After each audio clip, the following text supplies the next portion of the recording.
ദൈവത്തിൻ്റെ അതിപരിശുദ്ധമായ നാമം വാഴ്ത്തപ്പെടുമാറാകട്ടെ. വെളിപ്പാട് പുസ്തക പഠന പരമ്പരയുടെ 91-ാമത്തെ ക്ലാസ്സിലേക്ക് 2026 ഏപ്രിൽ മാസം 16-ാം തീയതി ഒന്ന് ചേർന്ന് വരുവാൻ കർത്താവ് തന്ന നല്ല സമയത്തെ ഓർത്ത് ദൈവത്തിന് കോടാനുകോടി സ്തോത്രങ്ങൾ അർപ്പിക്കുന്നു. ദൈവകൃപയിൽ ആശ്രയിച്ചെന്ന രാത്രിയിൽ കഴിഞ്ഞ ദിവസങ്ങളിൽ ചിന്തിച്ച പഠനത്തിൻ്റെ തുടർ ചിന്തയിലേക്ക് പ്രവേശിപ്പാൻ കർത്താവിൽ ശരണപ്പെടുകയാണ്. മനുഷ്യപുത്രൻ വെളിപ്പെടുന്ന നാളിൽ നടക്കുന്ന 7 സംഭവങ്ങളെക്കുറിച്ചുള്ള പഠനത്തിൽ കഴിഞ്ഞ ദിവസം നാം ചിന്തിച്ചത് കല്യാണ സദ്യ ഭൂമി നടക്കുന്നതിനെ കുറിച്ചാണ്. അത് സംബന്ധമായിട്ടുള്ള വളരെ വിശദമായ ഒരു പഠനം കർത്താവ് പറഞ്ഞിരിക്കുന്ന ഉപമകളെ അടിസ്ഥാനപ്പെടുത്തി കല്യാണ സദ്യയിൽ പങ്കെടുക്കുന്നവരെ കുറിച്ചും അതിൽ പ്രതിഫലം കൊടുക്കുമ്പോൾ താലന്ത് കൊടുക്കുന്നവരെ കുറിച്ചും ഒക്കെ കഴിഞ്ഞ ദിവസം ചിന്തിപ്പാട്ടിടയായി തീർന്നു. പട്ടണങ്ങളെ ഭരിക്കുന്നത് മണവാട്ടി സഭയല്ല, സ്വർഗീയദേശം പ്രാപിച്ചവരാരുമല്ല അത് ഭരിക്കുന്നത്. അന്ന് വൃതന്മാരായി ചേർക്കപ്പെടുന്നവർക്ക് ലഭിക്കുന്ന പ്രതിഫലമാണ് ഈ പട്ടണങ്ങളുടെ മേലുള്ള അധികാരം കർത്താവ് കൊടുക്കുന്നതെന്ന് ചിന്തിച്ചു. എന്നാൽ അന്ന് സ്നേഹിത പദവിയിൽ അപ്രതീക്ഷിതമായ ഒരു അപൂർവ ഭാഗ്യം ലഭിക്കുന്നവർ കൂടി അന്ന് ആ വിരുന്നുശാലയിൽ ദൈവം പ്രവേശിപ്പിക്കുന്നുണ്ട്. എന്നാൽ അതിൽ അന്നും നിഷ്ക്രിയരായിട്ട് ആ കല്യാണ വിരുന്നുശാലയിൽ ലഭിച്ച ഭാഗ്യത്തെ പോലും തള്ളിക്കളയുന്ന മടിയന്മാരായിരിക്കുന്ന, അതുപോലെ അശുദ്ധന്മാരായിരിക്കുന്നവർ അന്ന് അവിടെ പ്രവേശിക്കപ്പെടുന്നു. കർത്താവ് വരുന്ന സമയത്ത് നടക്കുന്ന കുയത്തിൽ വ്രതന്മാരെ ചേർക്കുമ്പോൾ ദൂതന്മാർ ചേർക്കുന്നത് അന്ന് കാത്തിരുന്ന ദൈവ കർത്താവ് മണവാളൻ്റെ വരവിന് വേണ്ടി കാത്തിരുന്ന വിളക്കേന്തിയ ആർപ്പി വിളിക്കുകളോട് കാത്തിരുന്ന അവരെയാണ് കർത്താവ് ചേർക്കുന്നത്. അതുപോലെ അത്യവൃക്ഷമായ മിസായിലും ചേർത്ത് അന്ന് ഒരൊറ്റ ദുഷ്ടനെ പോലും ദൂതന്മാർ കൂട്ടിച്ചേർക്കുന്നില്ല. എന്നാൽ പിന്നീടാണ് ദൈവത്തിൻ്റെ ആജ്ഞയിലാണ് കണ്ടവരെ അതിലേക്ക് വിളിച്ച് കയറ്റുന്നത്. അങ്ങനെയാണ് ഈ പറയുന്ന വ്യക്തികൾ അശുദ്ധന്മാരും അതുപോലെ മടിയന്മാരുമായിട്ടുള്ളവർ അതിൽ പ്രവേശിക്കുന്നത്. കർത്താവ് പുറമെയുള്ള യുദ്ധങ്ങളെല്ലാം അത് ചെയ്ത ശേഷമായി വെളിയിൽ വലിയ യാഗം നടക്കുകയാണ്. അന്ന് മഹായാഗമാണ്. യഗസ്കേൽ പ്രവചനത്തിൽ പറഞ്ഞിരിക്കുന്നത് പോലെ സകല പക്ഷികൾക്കും കാട്ടുമൃഗങ്ങൾക്കുമുള്ള മഹായാഗം അന്ന് യെരുശലേമിൽ ഹർമ്മോദയുദ്ധത്തോടുള്ള ബന്ധത്തിൽ, ഏദോമിനുള്ള ബന്ധത്തിൽ അത് ആ ദേശം മുഴുവനും പുറമെ വലിയ രക്തച്ചൊരിച്ചിലും പക്ഷികളും മൃഗങ്ങളും കാട്ടുമൃഗങ്ങളും എല്ലാം യഥേഷ്ടമിറങ്ങി മനുഷ്യ മാംസവും രക്തവും കുടിച്ചു തീർക്കുന്ന ഒരു വലിയ മഹാ അത്താഴം ഇങ്ങനെയുള്ള മാംസഭുക്കുകളായ പക്ഷി മൃഗാദികൾക്ക് വേണ്ടി ഒരുക്കി കൊടുക്കുമ്പോൾ ആ സമയത്ത് ദൈവത്തോടു കൂടെ നിൽക്കുവാൻ ഭാഗ്യം ലഭിച്ചവർക്ക് ലഭിക്കുന്നതാണ് കല്യാണ സദ്യ. ഭൂമിയിൽ അന്ന് ഇസ്രായേലിൽ ഒരുക്കപ്പെടുന്ന ബങ്കറിൻ്റെ അകത്ത് വിരുന്നുശാലയെക്കുറിച്ച് നമ്മൾ ചിന്തിച്ചിരുന്നു. യെരുശലേമിൽ ഇസ്രായേലിലൊക്കെ അനവധി ബങ്കറുകളുണ്ട്. കർത്താവിന് വേണ്ടി അന്ന് ഒരുക്കപ്പെടുന്ന കല്യാണ വിരുന്നുശാലയും അതും തയ്യാറായി അതിൻ്റെ സമയത്തുണ്ടാകും. അപ്പം അതിലാണ് അല്പസമയത്തേക്ക് ഒളിച്ചിരിക്കുക എന്ന് പറഞ്ഞവരെ കയറ്റുന്നത്. വെളിയിൽ യുദ്ധവും ഇതെല്ലാം നടക്കുമ്പോൾ അതെല്ലാം അതിനുശേഷമായി കർത്താവ് ഈ വിരുന്നുശാലയിലേക്ക് വരുമ്പോൾ ആദ്യം ചെയ്യുന്നത് അന്ന് അവിടെ ഒരു ശുദ്ധീകരണം ചെയ്യുകയാണ്. അവർക്ക് സമയം കൊടുത്തിട്ടാണ് കർത്താവ് പോയത്. അവർക്ക് മാനസാന്തരപ്പെടുവാൻ, ശുദ്ധീകരണം പ്രാപിപ്പാൻ, അവർക്ക് ആ സന്ദർഭത്തിനനുസരിച്ച് ഒരുക്കപ്പെടുവാനുള്ള അവസരമാണ് അത് പ്രവേശിച്ചു കൊടുത്തെന്നാൽ സമയം തക്കത്തിൽ ഉപയോഗിക്കാത്തതിൻ്റെ ദുരന്തമാണ് അന്ന് അതിൽ നിന്ന് തള്ളപ്പെടുന്നവർക്കുണ്ടാകുന്നത്. പ്രിയപ്പെട്ട എൻ്റെ ശ്രോതാക്കളെ, നമുക്കൊക്കെ ദൈവം ഒരുപാട് അപ്രതീക്ഷിതമായിരിക്കുന്ന ഭാഗ്യകരമായ പദവികൾ, സമയങ്ങൾ നൽകാറുണ്ട്. നമ്മൾ എത്തിച്ചേരുന്ന ആ സന്ദർഭങ്ങളോട് ബന്ധത്തിൽ ഏതിനോടാണ് നാം ആയിരിക്കുന്നത് അതനുസരിച്ച് നാം ഉപയോഗിക്കണം. ഇപ്പോൾ നമുക്ക് ലഭിച്ചിരിക്കുന്ന തക്ക സമയം എന്നുള്ളത് ഏത് വിധേനയും കുഞ്ഞാടിൻ്റെ മണവാട്ടി ആകുക എന്നുള്ളതാണ്. അതാണ് ഏറ്റവും സുപ്രധാനമായിരിക്കുന്ന ഭാഗ്യകരമായിരിക്കുന്ന പദവി നമുക്കെന്നുള്ളത്. എന്നാൽ ഇത് കർത്താവിൻ്റെ മണവാട്ടി സഭ എടുക്കപ്പെട്ട ശേഷം പിന്നെ അതിനുള്ള സാഹചര്യമില്ല. അതുകൊണ്ട് പറഞ്ഞ തക്ക സമയത്ത് നമുക്ക് ലഭിച്ചിരിക്കുന്ന ആ സമയത്തിന് എന്താണോ പ്രാധാന്യതയുള്ളത്, സ്വർഗീയ കാര്യങ്ങൾക്ക് എന്താണോ പ്രാധാന്യതയുള്ളത്, അതിനോട് ചേർന്ന് നിൽക്കുന്നതിനേക്കാൾ വലിയൊരു ഭാഗ്യമില്ല, പരിജ്ഞാനമില്ല, അതിനപ്പുറമായിട്ടൊന്നുമില്ല. അതുകൊണ്ട് ഈ സമയത്ത് നമുക്ക് ലഭിച്ചിരിക്കുന്ന നമ്മുടെ ആയുസ് നമ്മളിത് മനസ്സിലാക്കി, നമുക്കിത് മനസ്സിലാക്കാൻ സാധിച്ചു. അതേ കർത്താവിനോടുകൂടി സംവാസിച്ചിരിക്കാം, അവനോടുകൂടി ആയിത്തീരാം. അത് ആ മർമ്മം മനസ്സിലാക്കി കഴിഞ്ഞാൽ എന്തുകൊണ്ട് നമുക്ക് സന്ദർഭത്തിനനുസരിച്ച് ഒരുങ്ങിക്കൂടാ? നമ്മളൊരു പക്ഷേ അന്ന് വിരുന്നുശാലയെ പ്രവേശിച്ച അവർക്ക് കല്യാണ വസ്തു ധരിക്കാത്തവരെ അല്ലെങ്കിൽ മടിയന്മാരായിട്ട് അവരെ ദൈവം തള്ളിക്കളയുമ്പോൾ അവരെ ഒരുപക്ഷെ നമ്മൾ വിമർശിക്കും. അവർക്ക് എന്തുകൊണ്ടന്ന് അങ്ങനെ ആയിക്കൂടായിരുന്നു? അവർക്ക് ആ സന്ദർഭത്തിൽ മാറാൻ വയ്യായിരുന്നോ? കല്യാണ വസ്ത്രം അവിടെ ഉണ്ടായിരുന്നല്ലോ, അല്ലെങ്കിൽ അതനുസരിച്ച് മാനസാന്തരപ്പെടാമായിരുന്നല്ലോ. ആ സന്ദർഭത്തിനനുസരിച്ച് അവർക്ക് ആയി കൂടെ ഇന്ന് നമ്മൾ ചിന്തിച്ചിട്ടില്ലേ? നമ്മൾ ചിന്തിച്ചിട്ടുണ്ട്. പക്ഷെ എന്നാൽ ഇന്ന് രാത്രി മറുഭാഗം നമ്മളൊന്ന് ചിന്തിക്കണം. മണവാട്ടിയാകാനുള്ള സൗകര്യവും സഹവാസവും ദൈവസഭയിലൊക്കെ നമ്മളെ ആക്കിയിട്ട് നാം അതിനുവേണ്ടി ഒരുങ്ങിയിട്ടുണ്ടോ? നമുക്കതിനു വേണ്ടിയുള്ള ഒരുക്കമുണ്ടോ? അതോ നാം സമയം നിഷ്ക്രിയരായി കളയുകയാണോ? അങ്ങനെയാണെങ്കിൽ നമ്മളെയും ന്യായം വിധിക്കുന്ന, കുറ്റം വിധിക്കുന്ന ഒരു ദിവസം വരും. അതുകൊണ്ട് ലഭിച്ച സമയം തക്ക സമയത്ത് ഉപയോഗിക്കുവാൻ. അത് പുറമേ നിന്ന് പറയാൻ കഴിയും, അവരങ്ങനെ ചെയ്യേണ്ടായിരുന്നു, ഇങ്ങനെ ചെയ്യേണ്ടായിരുന്നു, യേശുവിൻ്റെ സമയത്ത് ഞാൻ ഉണ്ടായിരുന്നെങ്കിൽ ഞാൻ അങ്ങനെ ചെയ്യത്തില്ല എന്നൊക്കെ എല്ലാവരും പറയും. പക്ഷേ മനുഷ്യനാണ് എല്ലാവരും. അതുകൊണ്ട് വിമർശിക്കുവാനും മറ്റുള്ളവരെ കുറ്റപ്പെടുത്താനും ഒക്കെ എളുപ്പം. പക്ഷേ ഇന്ന് രാത്രി നമ്മളെ തന്നോട് ചോദിക്കണം, ഇത്രയും സമയവും സാവകാശവും സൗകര്യവും ഒരുക്കപ്പെട്ടിട്ട് എനിക്ക് കർത്താവിൻ്റെ വരവിന് വേണ്ടി ഒരുങ്ങേണ്ടതുപോലെ ഒരുങ്ങാൻ കഴിഞ്ഞിട്ടുണ്ടോ? എനിക്ക് എൻ്റെ സമയത്തെ അതിനുവേണ്ടി ശരിയായ രീതിയിൽ വിനിയോഗിക്കാൻ കഴിഞ്ഞിട്ടുണ്ടോ എന്ന് നാം സ്വയശോധന ചെയ്ത് നാം എപ്പോഴും ക്രിസ്തുവിൻ്റെ മനസ്സുള്ളവരാണോ എന്നും നാം കർത്താവിൽ നിലനിൽക്കുന്നോ എന്നും നാം കർത്താവിൻ ഉള്ളവരാണോ എന്നുള്ളതുമായ ഓരോ സ്വയപരിശോധന നമ്മുടെ ജീവിതത്തിൽ എപ്പോഴും ആവശ്യമാണ്. അതാണ് ഏറ്റവും അത്യാവശ്യമായിട്ടുള്ളത്. നമ്മുടെ ശരീരത്തിൽ എവിടെയെങ്കിലും ഒരു മുഴയോ എന്തെങ്കിലും ഒരു വളർച്ചയോ ഒക്കെ വന്നു കഴിഞ്ഞാൽ നാം ഉടൻ തന്നെ ആശങ്കപ്പെടാറില്ലേ? വളരെയധികം പ്രയാസപ്പെടാറില്ലേ? നാം ഉടനെ തന്നെ അതിനുള്ള ട്രീറ്റ്മെൻറ്റ് എടുക്കാൻ വേണ്ടി പരിശ്രമിക്കത്തില്ല. അതോ മറച്ചു വെച്ചാൽ അപകടമാണെന്ന് മനസ്സിലാകുന്ന അങ്ങനെയാണെങ്കിൽ നമ്മുടെ ശരീരത്തിൽ മേലുണ്ടാകുന്ന വിഷയങ്ങൾക്ക് നാം പരിശ്രമിക്കുമ്പോൾ അതുപോലെ ഈ ദിവസങ്ങളിൽ നാം നമ്മുടെ ആത്മീയ മനുഷ്യനുണ്ടാകുന്ന രോഗത്തെക്കുറിച്ച് ചിന്തിക്കണം. ദൈവമായിട്ടുള്ള സന്തോഷത്തിലാണോ നമ്മളല്ലെങ്കിൽ പരിശുദ്ധാത്മാവിൻ്റെ സഹായം നമ്മൾ തേടി നമ്മളെ തന്നെ ദിവസങ്ങളിൽ ശുദ്ധീകരണത്തിലേക്ക് കർത്താവിനോട് ഒരുക്കപ്പെടണമെന്നും ഞാൻ ഇത്തരണത്തെ ഓർപ്പിക്കുന്നു. ഞാനിത് പറയാൻ കാരണം ഞാനും ചിന്തിക്കും, അവർക്ക് അന്നേരം അത്രയും സൗകര്യം കിട്ടിയിട്ട് അവർ ആ സമയത്ത് പോലും ഒരുങ്ങിയില്ല. എത്രയോ സൗകര്യം കിട്ടുക. പക്ഷെ എന്നോട് ദൈവാത്മാ ചോദിച്ചു, അവർക്ക് കിട്ടിയ സമയം അവർ കളഞ്ഞു. ഓക്കെ, അത് നമുക്ക് ചിന്തിക്കാം. നിനക്ക് കിട്ടുന്ന സമയം നീ വിനിയോഗിക്കുന്നുണ്ടോ? നമ്മുടെ ജീവിതത്തിൽ ഓരോ നിമിഷവും ദൈവം നമുക്ക് തരുന്ന അസുലഭ ഭാഗ്യകരമായ സമയമാണ്. ഈ പ്രത്യാശയിലേക്ക് കൊണ്ടുവന്നല്ലോ, ഇത് മനസ്സാകാൻ ദൈവം ഭാഗ്യം തന്നല്ലോ. അതുകൊണ്ട് ഒരുങ്ങാതിരുന്നാൽ നമ്മളാണ് കുറ്റക്കാർ. അതുകൊണ്ട് ഒരുങ്ങണമേ എന്ന് വിനയത്തോടെ അറിയിക്കുന്നു. വചനം പഠിക്കും തോറും നാം താഴ്മയുള്ളവരായിത്തീരും, വിനയമുള്ളവരായിത്തീരും. നാം ദൈവമായിട്ട് കൂടെ അടുക്കാൻ ശ്രമിക്കും. അത് അറിവ് നമ്മുടെ ജീവിതത്തിൽ ചീർപ്പിക്കുകയല്ല, അറിവ് സ്നേഹത്തെ വർദ്ധിപ്പിക്കുകയാണ് ചെയ്യുന്നത്. ദൈവികമായുള്ള അറിവ് നമ്മുടെ ജീവിതത്തിലെ സ്നേഹത്തെ വർദ്ധിപ്പിക്കുവാൻ കർത്താവ് സഹായിക്കട്ടെ. അപ്പോൾ അങ്ങനെയുള്ള കല്യാണ വിരുന്നശാലയിൽ നടക്കുന്ന കല്യാണത്തെക്കുറിച്ചുള്ള കാര്യങ്ങളെക്കുറിച്ച് സംശയം കൂടാതെ അത് പഠിപ്പിച്ചതുകൊണ്ട് സ്നേഹിത പദവിയിലുള്ളവരെ കുറിച്ചും പഠിപ്പിച്ചു. അവിടെ അവസരം നഷ്ടപ്പെടുന്നതിനെ കുറിച്ച് നമ്മൾ ചിന്തിച്ചു. അപ്പോൾ നരകാഗ്നിയിലേക്ക് പോകുന്നതിൽ എതിർക്രിസ്തുവും കള്ളപ്രവാചനം കഴിഞ്ഞാൽ വിരുന്നശാലയിൽ നിന്നാണ് പിന്നീട് തള്ളപ്പെടുന്നുള്ളത് വ്യക്തമാണ്. ഇനി കല്യാണ സദ്യ എപ്പോഴാണ് നടക്കുന്നതിനെ കുറിച്ചുള്ളത് സംശയം ആർക്കും വേണ്ട.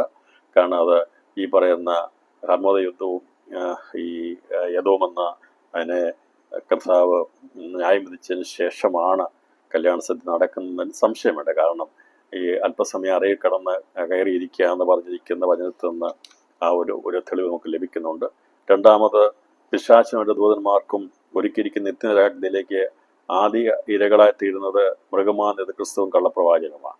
അപ്പം ഈ കല്യാണ സദ്യ അതിന് മുമ്പ് നടന്നാൽ കല്യാണ സദ്യ തള്ളപ്പെടുന്ന സ്നേഹിത പദവി വരുന്ന ദുഷ്ടന്മാരായിട്ടുള്ളവരായിരിക്കും തള്ളപ്പെടുന്നത്. അതുകൊണ്ട് അങ്ങനെ സംഭവിക്കത്തില്ല. ആദ്യം ഹർമോദ യുദ്ധം, ഒന്നാമത് ഇരകളായിത്തീരുന്നത് ഏത് ക്രിസ്തുവും കള്ളപ്രവാചകനുമാണ്. അതിനുശേഷമാണ് ഈ വിരുന്നശാലയിൽ നിന്ന് ഇവർ തള്ളപ്പെടുന്നത്. അപ്പോൾ രണ്ടാമതായിട്ട് നിത്യനരകാഗ്നിയിലേക്ക് പോകുന്നത് അവർ വിരുന്നശാലയിൽ നിന്ന് തള്ളപ്പെടുന്ന ദുഷ്ടന്മാരും അശുദ്ധന്മാരുമായിട്ടുള്ളവരാണ് ഇന്ന് തള്ളപ്പെടുന്നത്. മൂന്നാമത്തെ കാര്യം, കല്യാണ സദ്യ ഒരിക്കൽ സംഭവിക്കുന്ന കാര്യമാണ്. എന്നാൽ ദൈവരാജ്യത്തിൽ പന്തിയിലിരിക്കുന്നത് എന്നുമുള്ളതാണ്, നിത്യം. ഇത് രണ്ടും രണ്ട് കാര്യങ്ങളാണ്. ഒന്ന് കല്യാണ സദ്യ എന്നുള്ളത് ഒരിക്കലായി അത്താഴമാണ്, അത് ഒരിക്കൽ നടക്കുന്നതാണ്. എന്നാൽ ദൈവരാജ്യത്തിൽ പന്തിയിലിരിക്കുക എന്നുള്ളത് 1000 ആണ്ട് വാഴ്ചയിൽ സ്ഥിരമായി നടക്കുന്ന കാര്യമാണ്. ഇപ്പം കല്യാണ സദ്യയിലും ദൈവരാജ്യത്തിൽ പന്തിയിലിരിക്കാനുള്ള അവകാശം ആണ് സ്നേഹിത പദവിയിൽ ചെല്ലുന്നവർക്കുള്ളത്. എന്നാൽ അതിൽ നിന്ന് വ്യത്യസ്തമായിരിക്കുന്നവരാണ് കർത്താവിന് വേണ്ടി കാത്തിരിക്കുന്ന വൃതന്മാർക്ക് ലഭിക്കുന്നത്. നമ്മൾ ചിന്തിക്കുക, ദൈവം എല്ലാവരോടും ചെയ്യുന്ന നീതിയോടെ ചെയ്യുന്നത്. ദൈവം നൽകുന്ന പദവി അതനുസരിച്ചാണ് അല്ലേ. ഇപ്പം നമ്മൾ അല്ലെങ്കിൽ വിചാരിക്കുക, ഇപ്പം ഈ കല്യാണ സദ്യക്ക് പ്രവേശിക്കപ്പെട്ട വൃതന്മാർക്ക് ലഭിക്കുന്നതും വളരെ പെട്ടെന്ന് വിളിച്ചുകൂട്ടി സ്നേഹിത പദവിയിൽ ലഭിച്ചവർക്ക് എല്ലാം ഒരുപോലെയാണോ കിട്ടുന്നത്? അല്ല, രണ്ടുപേർക്കും വ്യത്യസ്തമാണ്. ഒന്ന്, വൃതന്മാരായി കഷ്ടം സഹിച്ച് നിന്നവർക്ക് അവർ കർത്താവിൻ്റെ ഭരണത്തെങ്കിൽ അവർ പട്ടണങ്ങളെ ഭരിക്കും, അവർക്ക് ലഭിക്കുന്ന പദവി അതാണ്. എന്നാൽ ഈ സ്നേഹിത പദവിയിൽ എത്തിച്ചേർന്ന നല്ലവരായവർക്ക് അവർക്ക് കല്യാണ സദ്യയിലും ദൈവരായത്തിലും പന്തിയിലിരിക്കാനുള്ള ഭാഗ്യം ലഭിക്കും. ഇന്ന് ചെറിയ കാര്യമല്ല കേട്ടോ, വലിയ കാര്യങ്ങൾ തന്നെയാണ്. അപ്പം അന്ന് ജീവനോടിരിക്കുന്നതിൽ ഈ കർത്താവിനോട് കൂടെ പന്തിയിലിരിക്കാൻ ഭാഗ്യം ലഭിക്കുന്നത് വലിയൊരു കാര്യമാണ്. അപ്പം അങ്ങനെയാണെങ്കിൽ കുഞ്ഞാടിൻ്റെ മണവാട്ടിയാകുന്നത് എത്ര അതിശ്രേഷ്ഠകരമായ കാര്യമാണ്. അതിൻ്റെ ആഴം, അതിൻ്റെ സ്നേഹം, അതിൻ്റെ ഉയരം, അതിൻ്റെ വീതി, നീളം ഇതൊന്നും നമുക്ക് ഗണിച്ചെടുക്കാൻ കഴിയത്തില്ല. കുഞ്ഞാടിനോട് ചേരുവാനുള്ള പദവി ലഭിക്കുന്ന, മണവാളൻ്റെ മണവാട്ടിയായിത്തീരുവാൻ ലഭിക്കുന്ന ഭാഗ്യം എത്ര ശ്രേഷ്ഠകരമാണ്. അതുപോലെ തന്നെ ആ മണവാട്ടിയുടെ തോഴിമാരും മണവാളൻ്റെ തോഴന്മാരുമായിത്തീരുവാനുള്ള ഭാഗ്യം ലഭിക്കുന്നവരും ഭാഗ്യവാന്മാരാണ്. ഞാൻ പറഞ്ഞല്ലോ, അതിനുശേഷമായ ഭൂമിയിൽ വൃതന്മാരെ ചേർക്കുമ്പോൾ അവരും അന്നത്തെ കാലത്ത് ഭാഗ്യമുള്ളവരാണ്. കുഞ്ഞാടിൻ്റെ കല്യാണത്തിലും പട്ടണങ്ങളെ ഭരിക്കാനുള്ള അധികാരം ലഭിക്കുന്നവരാണ്. അപ്രതീക്ഷിതമായ സ്നേഹിത പദവിയിലെത്തിയവർക്കും അവരും ആ നിലവാരത്തിൽ അന്ന് അവർ ഭാഗ്യമുള്ളവരാണ്.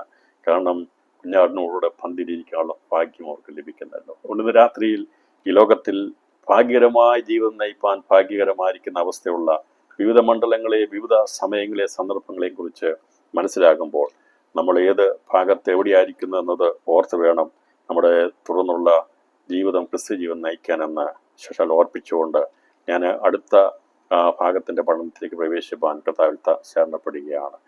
ആറാമത്തെ സംഭവം, മനുഷ്യവർദ്ധം വെളിപ്പെടുന്ന സമയത്ത് ആറാമത്തെ സംഭവം കല്യാണ സദ്യ അത് പൂർത്തീകരിക്കപ്പെട്ട് നടക്കുന്ന സമയത്ത്, അകത്ത് കല്യാണം നടക്കുന്ന സമയത്ത് ഈ ലോകാവസാനമാകുന്ന കൊയ്ത്തിൻ്റെ അവസാനത്തെങ്കിൽ അന്ന് ജീവനോടിരിക്കുന്ന സകല മനുഷ്യരെയും മഹത്വ സിംഹാസനം മുമ്പാകെ ദൂതന്മാരുമായി കൂട്ടിക്കൊണ്ടുവരുന്നതാണ് ഈ പറയുന്ന ആറാമത്തെ സംഭവം.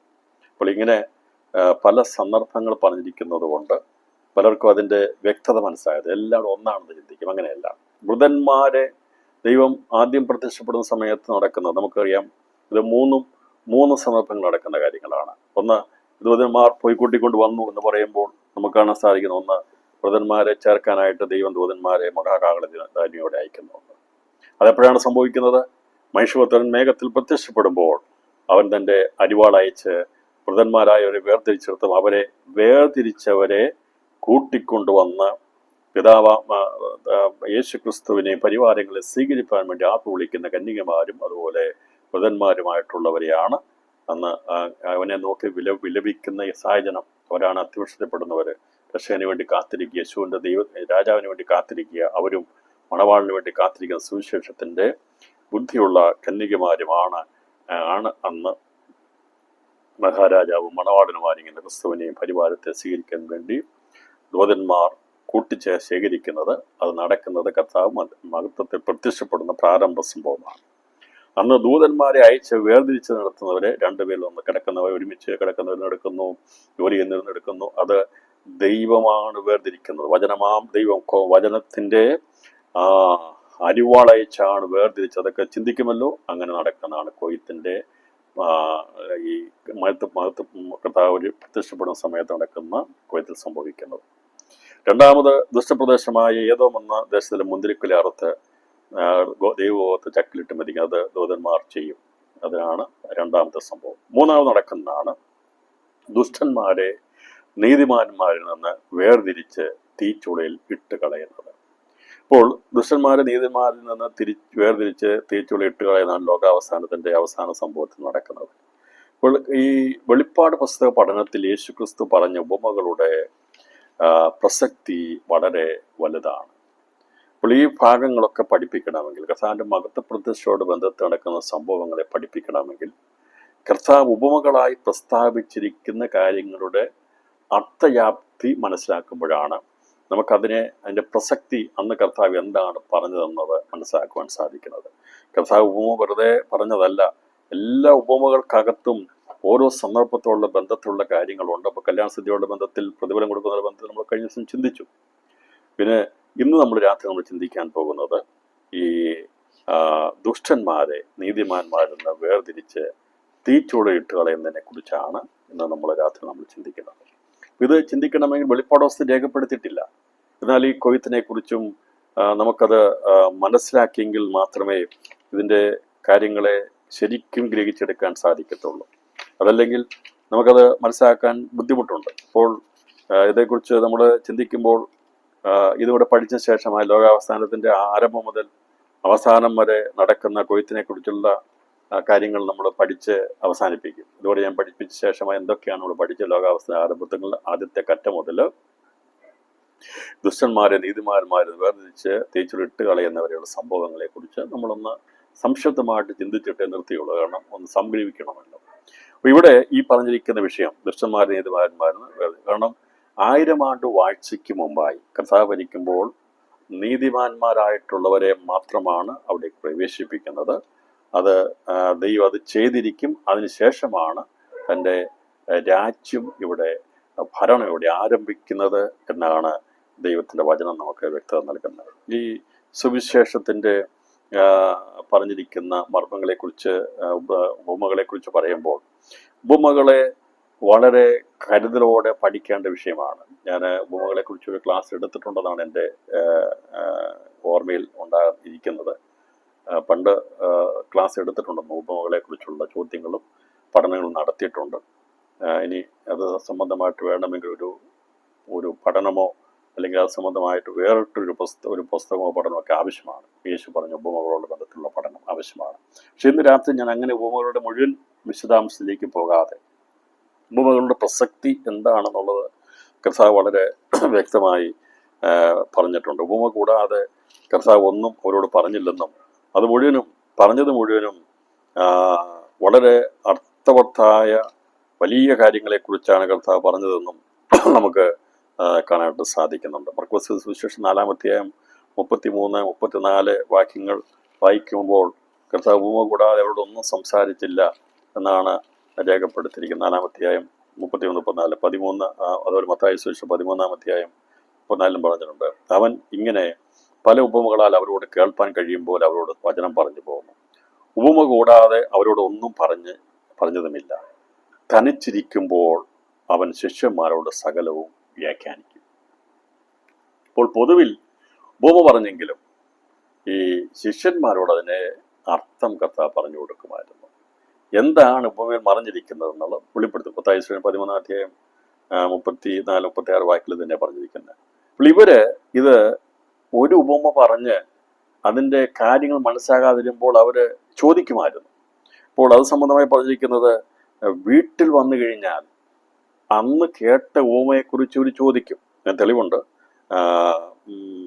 മത്തായി സുവിശേഷം 13-ാം അധ്യായം 36-ാം വാക്യത്തിലും ലൂക്കോസ് സുവിശേഷം 7-ാം അധ്യായം 17-ാം വാക്യത്തിൽ അങ്ങനെ പല സ്ഥലങ്ങളിൽ പറഞ്ഞിട്ടുണ്ട്. പറഞ്ഞിങ്ങനെയാണ്: അനന്തരം യേശു പുരുഷാരത്തെ പറഞ്ഞയച്ചിട്ട് വീട്ടിൽ വന്നു ശിഷ്യന്മാർ അവൻ്റെ അടുക്കൽ ചെന്നു വയലിലെ കളയുടെ ഉപമ തെളിയിച്ചു തരണമെന്ന് അപേക്ഷിച്ചു.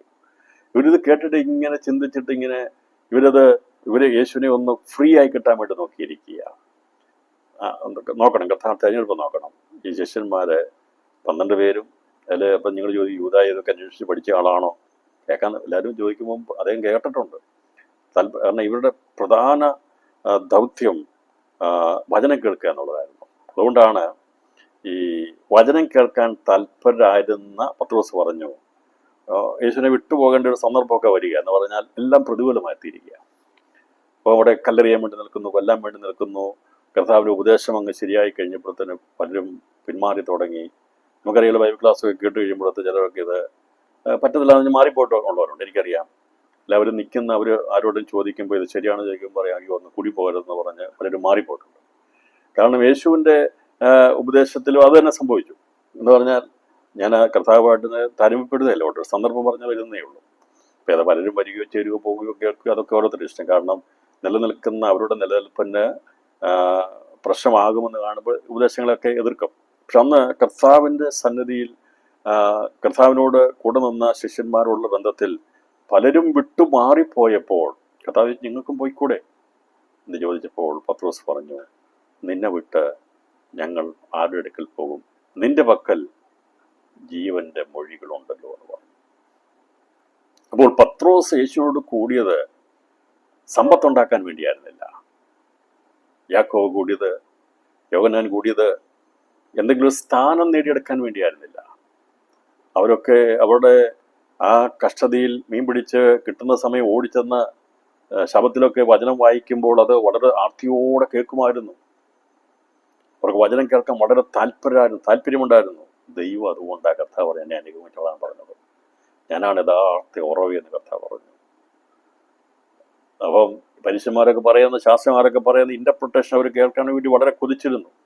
പക്ഷെ എന്നാൽ ക്രിസ്തുവിൻ്റെ വാക്കുകളിലെ ആ ഗാംഭീര്യതയും ശാന്തതയും അതിലടങ്ങിയിരിക്കുന്ന മർമ്മങ്ങളുമെല്ലാം മനസ്സിലാക്കിയപ്പോൾ അപ്പോസ്തലന്മാരായി തീർന്നവർ അവർ യേശുവിനെ വിട്ടുപിരിഞ്ഞില്ല. അവർ പ്രതിസന്ധികൾ വന്നപ്പോൾ വിട്ടുമാറിയില്ല. കാരണം മറ്റൊന്നും ആയിരുന്നില്ല, അവര് വചനതൽപരരായിരുന്നു, വചനത്തിൽ ഉറയ്ക്കുന്നവരായിരുന്നു. വചനം ദൈവമാണ്, വചനത്തെ വിട്ടുപിരിയാതിരുന്നതാണ് അവരുടെ ജീവിതത്തിൽ അവർക്ക് പിന്നീട് ഉണ്ടാകാൻ പോകുന്ന പുതിയ യെരൂശലേമിൽ അവരുടെ പേരുകൾ കൊത്തപ്പെടുവാൻ കാരണമായിത്തീരുന്നത്, എഴുതപ്പെടാൻ കാരണമായിത്തീരുന്നത് ദൈവത്തെ അറിഞ്ഞ ദൈവത്തോട് നിൽക്കുവാൻ അവർ കാണിച്ച താല്പര്യമാണ്.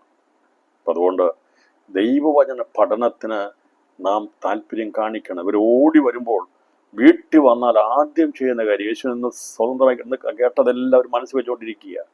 മനസ്സിൽ വന്നിട്ട് യേശു വീട്ടിലേക്ക് വരുമ്പോൾ തന്നെ ഇവർ ഓടിച്ചെന്ന് ചോദിക്കുന്നത്, ഞങ്ങൾക്ക് ഇന്ന് പറഞ്ഞ ഉപമയുണ്ടല്ലോ, നീ പറഞ്ഞ കാര്യം ഞങ്ങൾക്ക് മനസ്സിലായിട്ടില്ല, ഞങ്ങൾക്കൊന്ന് മനസ്സിലാക്കി തരണമെന്നാണ് അവർ പറയുന്നത്. ഞാൻ 2-3 സന്ദർഭങ്ങൾ എടുത്ത് പറയാം. 13-ാം അധ്യായം 1-ാം വാക്യത്തിൽ മത്തായി 13:36 അനന്തരം യേശു പുരുഷാരത്തെ പറഞ്ഞയച്ച് വീട്ടിൽ വന്നു. ശിഷ്യന്മാർ അവന്റെ അടുക്കൽ ചെന്നു വയലിലെ കളയുടെ ഉപമ തെളിയിച്ചാണെന്ന് അപേക്ഷിച്ചു. നോക്കണമേ, ശുശ്രൂഷ ചെയ്തിട്ട് കർത്താവ് ശിഷ്യന്മാരെ പറഞ്ഞയച്ചിട്ട് വീട്ടിൽ വന്നപ്പോൾ ഇവർ കർത്താവിനെ ഇങ്ങനെ നോക്കിയിരിക്കുക. കർത്താവിനെ കിട്ടിയാൽ അന്നേരം ഇവിടെ മനസ്സിൽ വരുന്നു പൊങ്ങിയിരിക്കുന്ന നിരവധി ചോദ്യങ്ങളുണ്ട്. അതെല്ലാം ചോദിക്കാൻ വേണ്ടി ഇങ്ങനെ വെമ്പൽ കൊണ്ടിരിക്കുക. അവരോട് ചോദിക്കാൻ കർത്താവും പറഞ്ഞില്ല, അവരോട് ഉത്തരം പറയാതിരുന്നില്ല. എത്ര തിരക്കിലാവന്നെങ്കിലും വചന സംബന്ധമായ കാര്യം ചോദിക്കുമ്പോൾ കർത്താവരോട് അവർക്കത് വെളിപ്പെടുത്തി. ലൂക്കോസ് സുവിശേഷം 7-ാം അധ്യായം 17-ാം വാക്യവും കൂടെ വായിക്കുമ്പോൾ അവരങ്ങനെ ചെയ്തിരുന്നു എന്നുള്ളത് നമുക്ക് കാണാൻ സാധിക്കും. അതുകൊണ്ട് ദിവസങ്ങളിൽ പ്രിയപ്പെട്ടവരെ, വചന സംബന്ധമായ ഒരു വലിയ താല്പര്യം അതാണ് നിലനിൽക്കാൻ പോകുന്നത്. അത് നിലനിൽക്കുന്ന കാര്യമാണ്. ഈ ദൈവവചനം എന്നേക്കും നിലനിൽക്കും. അതുകൊണ്ട് വചനത്തിൽ അടിയുറച്ച് വേരൂന്നി വളരണം. ദൈവവചനത്തിൽ, ദൈവസ്നേഹത്തിൽ വേരൂന്നി വളരുവാൻ ഈ പഠനം നമുക്ക് ആവശ്യമാണ്. അതുകൊണ്ടാണ് പലർക്കും ഇങ്ങനെയുള്ള കാര്യങ്ങളൊക്കെ പറയാൻ എൻ്റെ ആവശ്യമില്ല എന്ന് പറഞ്ഞു പോകുമ്പോൾ, അങ്ങനെ പോകുന്നൊരു പിക്കോട്ടെ, അത് കുഴപ്പമില്ല. പക്ഷേ ഇതിൽ താല്പര്യമുള്ളവരെ കർത്താവ് അവരത് പഠിപ്പിക്കുന്നു എന്നുള്ളത് നമുക്ക് കാണാനായിട്ട് സാധിക്കുന്നുണ്ട്. കർത്താവ് എന്തു പറഞ്ഞാലും അവരന്നേരം തന്നെ അതിനോട് അത് അറിയാൻ വേണ്ടി അവർ ചോദിച്ചിരുന്നു എന്നുള്ളത് നമുക്ക് ഇത് സുവിശേഷങ്ങൾ വായിക്കുമ്പോൾ കാണാനായിട്ട് സാധിക്കുന്നു. അപ്പോൾ യേശുവിൻ്റെ അടുക്കൽ അവർ വരുമ്പോൾ അവർ കാത്തിരിക്കുന്നത് കർത്താവിൻ്റെ കാര്യത്തെക്കുറിച്ച് ചോദിക്കാൻ വേണ്ടിയാണ്. എങ്ങനെയും എന്താണ് ഭൂമിയിൽ പറഞ്ഞിരിക്കുന്ന വിഷയം എന്നാണ് ഞാൻ എഴുതിയിരിക്കുന്ന റെഫറൻസ് മാറിപ്പോട്ട്. കർത്താവ് വീട്ടിൽ വന്നപ്പോൾ കർത്താവിൻ്റെ അടുത്ത് വരുമ്പോൾ അവർ വചനം കേൾക്കാൻ വേണ്ടി താല്പര്യം കാണിച്ചിരിക്കുന്നു എന്നുള്ളത് വീട്ടിൽ വരുമ്പോൾ അവർ ചോദിച്ചുകൊണ്ടിരുന്ന ചില കാര്യങ്ങളുണ്ട്, തെളിവുകളായിട്ടുണ്ട്. പക്ഷെ ഞാൻ ഇന്ന് രാത്രി അതിൻ്റെ റെഫറൻസ് എഴുതി തെറ്റിപ്പോയി. അതുകൊണ്ട് കർത്താവ് വീട്ടിൽ വരുമ്പോൾ ഇവർ ചോദിച്ചത് അന്ന് കേട്ടതായ ഉപമകളെ കുറിച്ചാണ് ചോദിച്ചിരുന്നത് എന്നുള്ളത് നമുക്ക് വചനം വായിക്കുമ്പോൾ കാണാനായിട്ട് സാധിക്കുന്നു. മർക്കോസിൻ്റെ സുവിശേഷം അതിൻ്റെ 7-ാം അധ്യായത്തിലേക്ക് വരുമ്പോൾ 7-ാം അധ്യായത്തിലേക്ക് വരുമ്പോൾ ഇത് തന്നെയാണ് കാണുന്നത്. കർത്താവിനോടുകൂടെ നടന്ന ശിഷ്യന്മാർക്ക് അവർക്കെപ്പോഴും വചനം കേൾക്കാനും ആ കേട്ട വചനത്തിൻ്റെ സത്യത്തെ ഗ്രഹിച്ചെടുക്കുവാനും അത് യേശുവോട് ചോദിക്കുകയും ചെയ്തിരുന്നു എന്നുള്ളത് പല സ്ഥലങ്ങളിൽ നമുക്കത് കാണാൻ സാധിക്കുന്നുണ്ട്. ഇത് ഞാൻ പറഞ്ഞല്ലോ, ഒരു വീട്ടിൽ വരുമ്പോൾ അതിൻ്റെ മർക്കോസ് സുവിശേഷം അധ്യായം 17 വാക്യത്തിലാണ് ഇങ്ങനെ എഴുതിയിരിക്കുന്നത്: അവൻ പുരുഷാരത്തെ വിട്ട് വീട്ടിൽ ചെന്ന ശേഷം ശിഷ്യന്മാർ ആ ഉപമയെക്കുറിച്ച് അവനോട് ചോദിച്ചു. ഇപ്പോൾ വീട്ടിൽ ചെന്ന് കഴിഞ്ഞാൽ യേശു ഇതിനോട് ചോദിക്കുന്ന പ്രധാന കാര്യം മറ്റൊന്നല്ല ചോദിക്കുന്നത്. ഇതിൻ്റെ അർത്ഥം മനസ്സിലായത് ഞാൻ മറ്റൊന്നല്ല പറഞ്ഞത്. കർത്താവ് ഉപമയായിട്ട് പറഞ്ഞത് ജനത്തോട് പറഞ്ഞു, മനസ്സിലാകുന്ന വിഷയത്തിലാണ് പറയുന്നത്. പക്ഷേ അതിൻ്റെ പ്രസക്തി എന്താണ് എന്നുള്ളത് ഇവർ ചോദിച്ചു, കർത്താവ് അവർക്ക് വെളിപ്പെടുത്തി കൊടുത്തു എന്നുള്ളതാണ് നമുക്കിവിടെ കാണുന്നത്. അപ്പം അങ്ങനെയാണെങ്കിൽ ഉപമകളൊന്നും നിസ്സാരമായി കളയാതെ ഈ ഉപമകൾ പറഞ്ഞിരിക്കുന്നത് പ്രധാനപ്പെട്ട ഉദ്ദേശം അത് കർത്താവിൻ്റെ മഹത്വ പ്രത്യക്ഷയോട് ബന്ധത്തിൽ, ദൈവരാജ്യത്തോട് ബന്ധത്തിൽ, കർത്താവ് ദൈവരാജ്യം സ്ഥാപിക്കാൻ വരുന്നുള്ള ബന്ധത്തിൽ പറഞ്ഞിരിക്കുന്ന കാര്യങ്ങളാണ് ഉപമകളിലെ പ്രധാന പ്രബന്ധം. കർത്താവ് ഉപമ പറഞ്ഞിരിക്കുന്നതിനകത്ത് ഏറ്റവും പ്രധാനപ്പെട്ട കാര്യങ്ങളെല്ലാം ദൈവരാജ്യത്തെക്കുറിച്ച്, അഥവാ നിത്യതയിൽ കാണപ്പെടാൻ സ്വർഗ്ഗരാജ്യത്തെക്കുറിച്ച്, അത് ഭൂമിയിൽ സ്ഥാപിതമാക്കപ്പെടാൻ പോകുന്ന കാലത്ത് നടക്കാൻ പോകുന്ന കാര്യങ്ങളെക്കുറിച്ചാണ് കർത്താവ് ഉപമകളായി പറഞ്ഞത്. എന്നാൽ വെളിപ്പാട് പുസ്തകത്തിൽ രേഖപ്പെടുത്തി അതിനോടനുബന്ധമായി നടക്കേണ്ടുന്ന കാര്യങ്ങൾ എങ്ങനെയൊക്കെ ആയിരിക്കും, എന്തൊക്കെ ആയിരിക്കും എന്നാണ് വെളിപ്പാട് പുസ്തകത്തിൽ ഭാവി കാലത്തോട് പറഞ്ഞത്. അപ്പോൾ ഇതെല്ലാം കൂടെ ചേർത്ത് പഠിക്കുമ്പോൾ നമുക്കിത് സംബന്ധമായ നല്ലൊരു കാര്യങ്ങളെ ഗ്രഹിച്ചെടുക്കാൻ സാധിക്കും. പിന്നീട് സുവിശേഷം വായിക്കുമ്പോൾ നമുക്ക് സന്തോഷം തോന്നും. അത് മത്തായി, മർക്കോസും ലൂക്കോസും ഒക്കെ പറയുന്ന സുവിശേഷത്തിനകത്ത് പറഞ്ഞ പാരബിൾസ് എന്താണെന്നുള്ളത് നമുക്കറിയാം. യോഹന്നാന്റെ ലേഖനത്തിൽ ഉപമകൾ ഇല്ല എന്നാണ് എൻ്റെ എളിയ അറിവിൽ നിന്ന് എനിക്ക് തോന്നിയിട്ടുള്ളത്. ഇപ്പം ഞാൻ പറഞ്ഞത് ഉപമകളെല്ലാം, കഥ മണിക്കുന്ന ഉപമകളെല്ലാം ദൈവരാജ്യത്തോടുള്ള ബന്ധത്തിൽപ്പെട്ട കാര്യങ്ങളാണെന്നുള്ളത് മനസ്സിലാക്കുന്നു. അങ്ങനെ ഈ വയലിലെ കളയുടെ ഉപമയെക്കുറിച്ച് കർത്താവ് പറഞ്ഞത് എന്താണ് എന്നുള്ളത് നമ്മൾ ഒന്ന് വായിച്ച് മനസ്സിലാക്കി. ഇത് മുഴുവനും വായിച്ച് പഠിക്കണം. പക്ഷേ അത് മുഴുവനും നമുക്കറിയാം, അതേക്കുറിച്ച് അറിയാം. എങ്കിലും അത് മുഴുവനും വായിച്ച് ഞാനത് ചിന്തിച്ച് പോയാൽ വെളിപ്പാട് പുസ്തകം ആയതുകൊണ്ട് നമ്മളതിലേക്ക് പോകാതെ ഈ വയലിലെ കളയുടെ ഉപമയെക്കുറിച്ച് മാത്രമാണ് നമ്മളൊന്ന് ചിന്തിപ്പാനായിട്ട് കർത്താവിൽ താല്പര്യപ്പെടുന്നത്. അതിൻ്റെ വയലിലെ കളയുടെ ഉപമയെക്കുറിച്ച് അവർ ചോദിക്കുന്നത് 13-ാം അധ്യായം 36-ാമത്തെ വാക്യത്തിലാണ്. 36 മുതലുള്ള വാക്യങ്ങളാണ് കർത്താവ് പറഞ്ഞിരിക്കുന്നത്. ഇപ്പോൾ ഈ ഉപമയെക്കുറിച്ച് പറഞ്ഞിരിക്കുന്നത് എവിടെയാണെന്നുള്ളത് 13-ാം അധ്യായം അതിൻ്റെ 21-ാമത്തെ വാക്യത്തിൽ പറഞ്ഞിരിക്കുന്നു: നല്ല വിത്ത് വിതയ്ക്കപ്പെടുന്നുമോ വെട്ടതോ ഒരുത്തൻ വചനം കേട്ട് ഗ്രഹിക്കുന്നതാകുന്നു. അത് വിളഞ്ഞു 100, 60, 30 മേനി വിളഞ്ഞു. ഈ 13-ാം അധ്യായത്തിൻ്റെ 1 മുതൽ അതിൻ്റെ 9 വരെയുള്ള വാക്യങ്ങൾ യേശു സംസാരിച്ചത് അത് നിഷ്ഫലമായി തീരുന്ന, മണ്ണിൽ വീഴുന്ന, അത് മണ്ണോടുള്ള ബന്ധത്തിൽ പറഞ്ഞിട്ട് അത് ഫലം കൊടുക്കാതെ പോകുന്നതും, അവിടെ വാസ്തവത്തിൽ കളയെക്കുറിച്ച് പറഞ്ഞിട്ടില്ല. ഇവിടെ പറഞ്ഞിരിക്കുന്നത് മനുഷ്യൻ്റെ ആന്തരികമായിരിക്കുന്ന അവസ്ഥയെക്കുറിച്ചാണ് പറഞ്ഞിരിക്കുന്നത്. അവിടെ സാത്താൻ വിതയ്ക്കുന്നതല്ല പറഞ്ഞിരിക്കുന്നത്, ദൈവവചനം ഒരു മനുഷ്യനിൽ എങ്ങനെ ക്രിയ ചെയ്യുന്നു എന്നുള്ളതാണ് അതിൻ്റെ ഈ 13-ാം അധ്യായത്തിൻ്റെ 1 മുതൽ 9 വരെയുള്ള വാക്യങ്ങൾ പറഞ്ഞിരിക്കുന്നത്. എന്നാൽ അതിലൊന്ന് വ്യത്യസ്തമായിട്ട് കർത്താവ്, ഇപ്പം ദൈവം പറഞ്ഞ വചനം സത്യവചനമാണ്. അത് ഒരു മനുഷ്യനിൽ എങ്ങനെ അത് ക്രിയ ചെയ്യുന്നു എന്നുള്ളതാണ് കർത്താവ് പറഞ്ഞിരിക്കുന്ന ഭൂമിയുടെ 13-ാം അധ്യായത്തിലെ വിതയ്ക്കുന്നതിനെ കുറിച്ചുള്ള ഉപമ പറഞ്ഞിരിക്കുന്നത്. അത് നമുക്കറിയാമെങ്കിലും വേദം ഞാൻ പറയാം.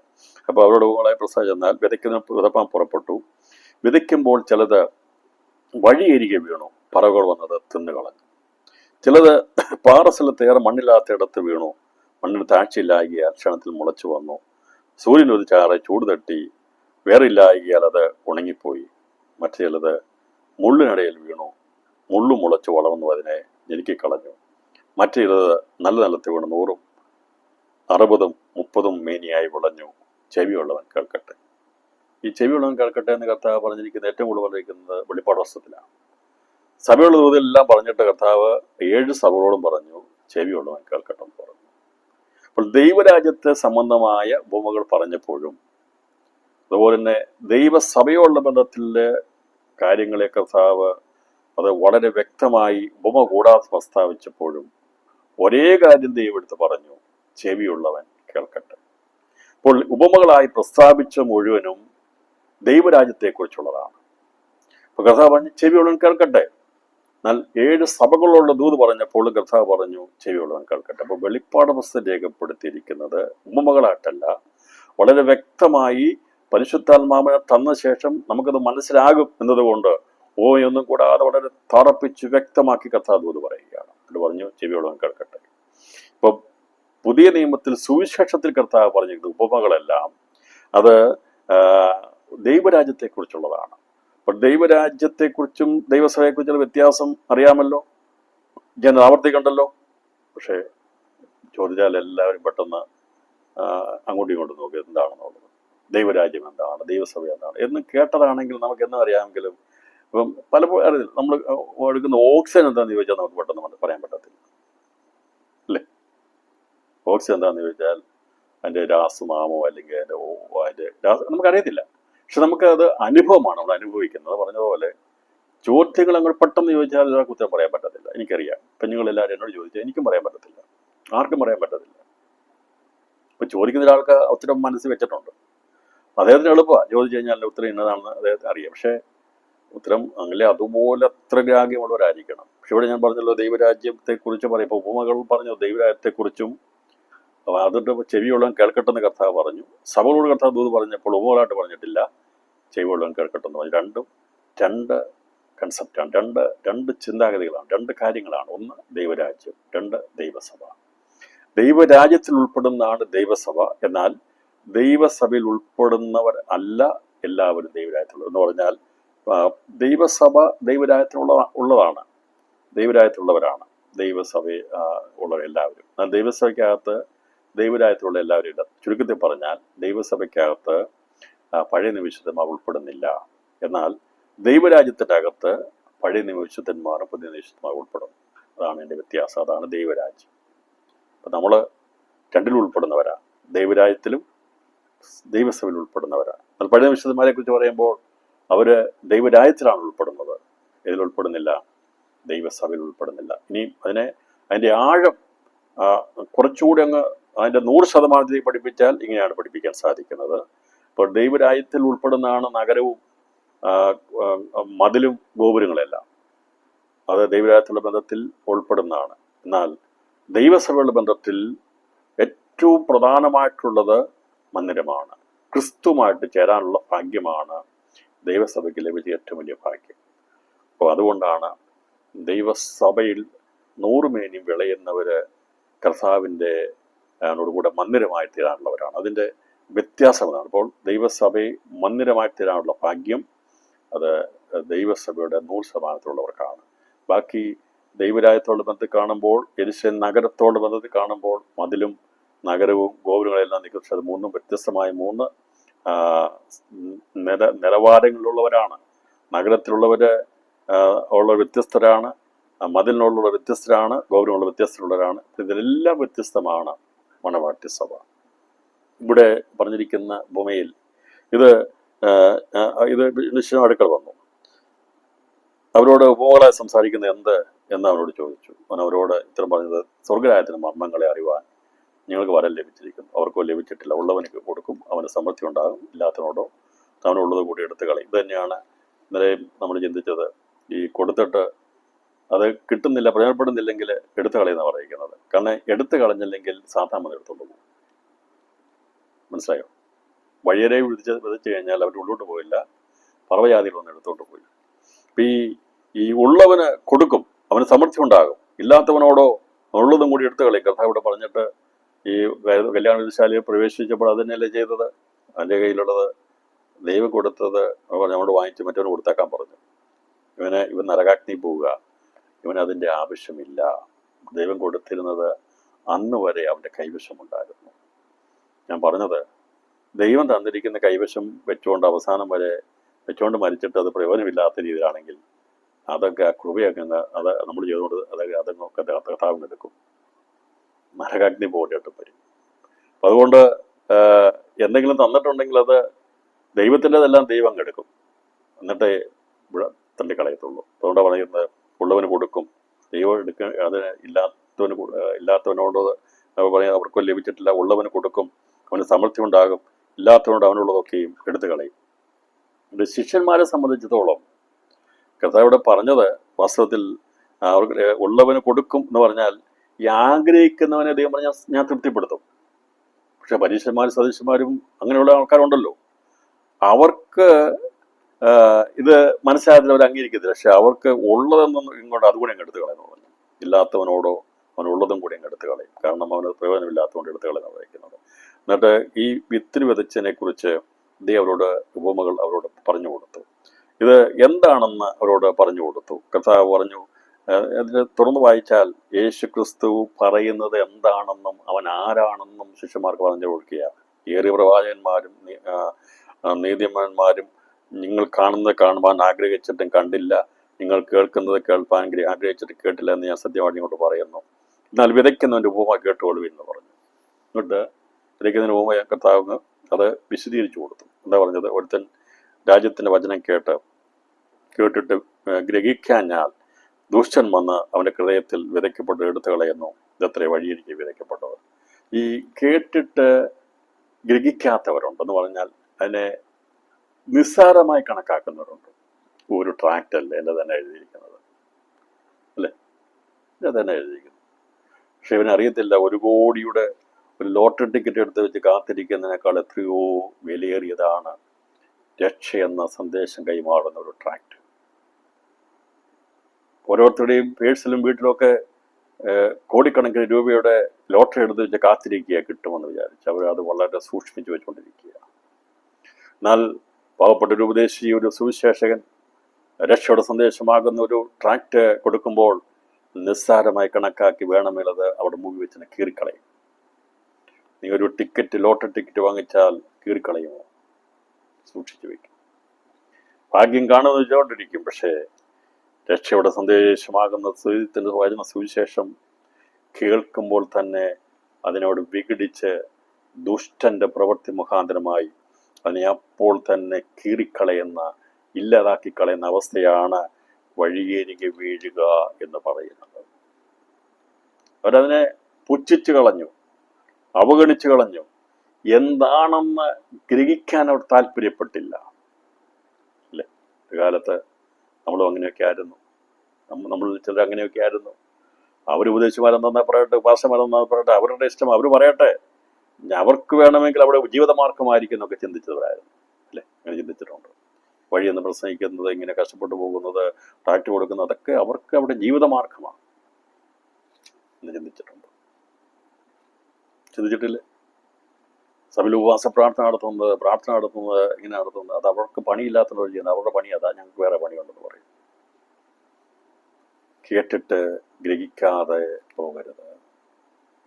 അപ്പൊ ഈ കർത്താവ് പറഞ്ഞു, ഈ പറയുന്ന വചനം എല്ലാവർക്കും വിതച്ചതാ, എല്ലാവർക്കും കൊടുത്തതാ. യേശു ക്രിസ്തു ആർക്ക് വേണ്ടി ഒരു പ്രത്യേക ഒരു സമുദായത്തിനോ മതത്തിനോ വേണ്ടി വന്നതല്ല, സകല മനുഷ്യർക്കും വേണ്ടിയാ.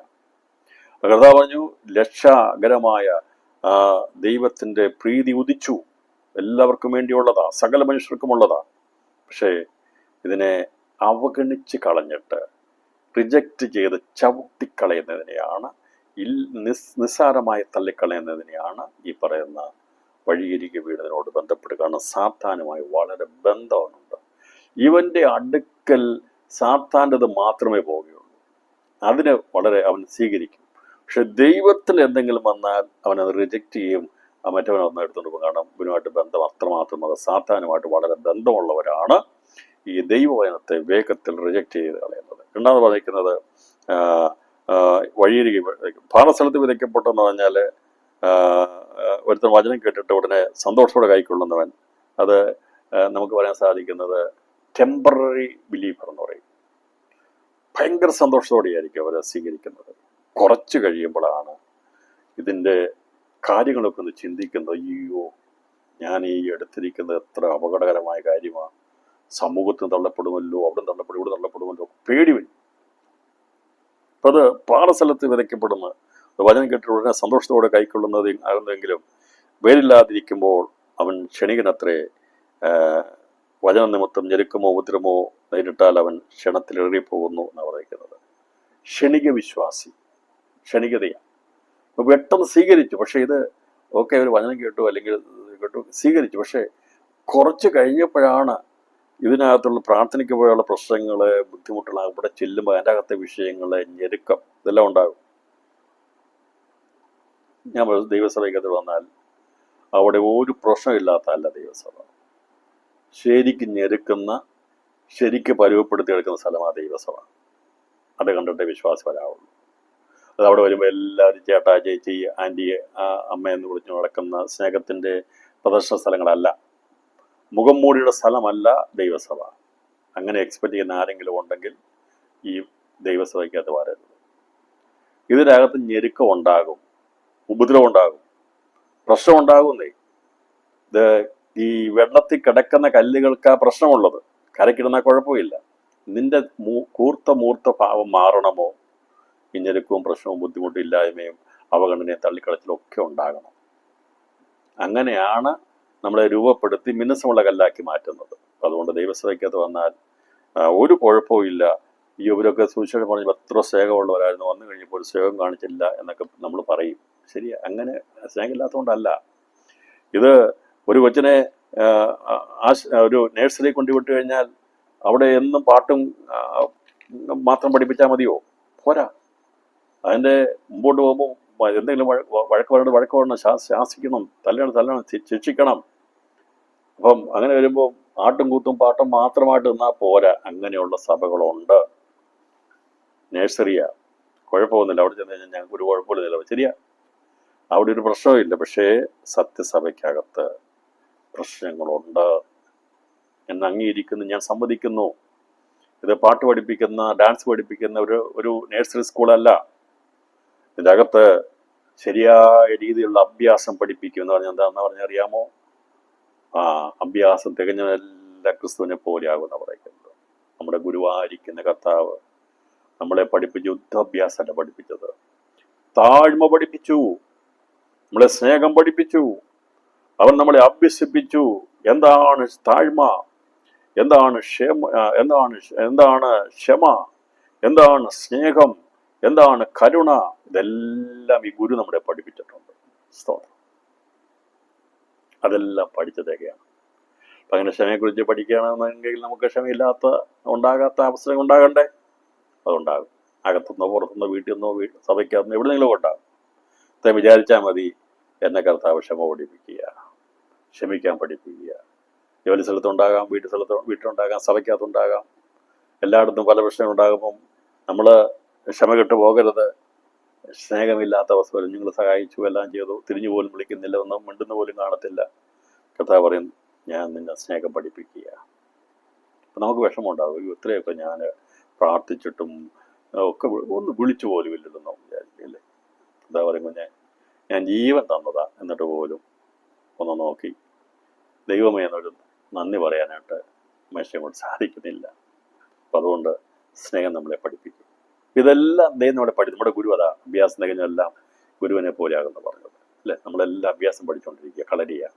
ഈ സ്നേഹത്തിൻ്റെ കളരിക്കകത്ത്, താഴ്മയുടെ കളരിയിൽ നല്ല ഗുരുനാഥനായിരിക്കുന്ന കർത്താവനാണ് ഗുരു. അവനാണ് ടീച്ചർ. അവനാണ് യഥാർത്ഥമായി നമ്മളെ പഠിപ്പിച്ചത്. അവൻ പഠിപ്പിച്ചതെല്ലാം നമ്മൾ നോക്ക്.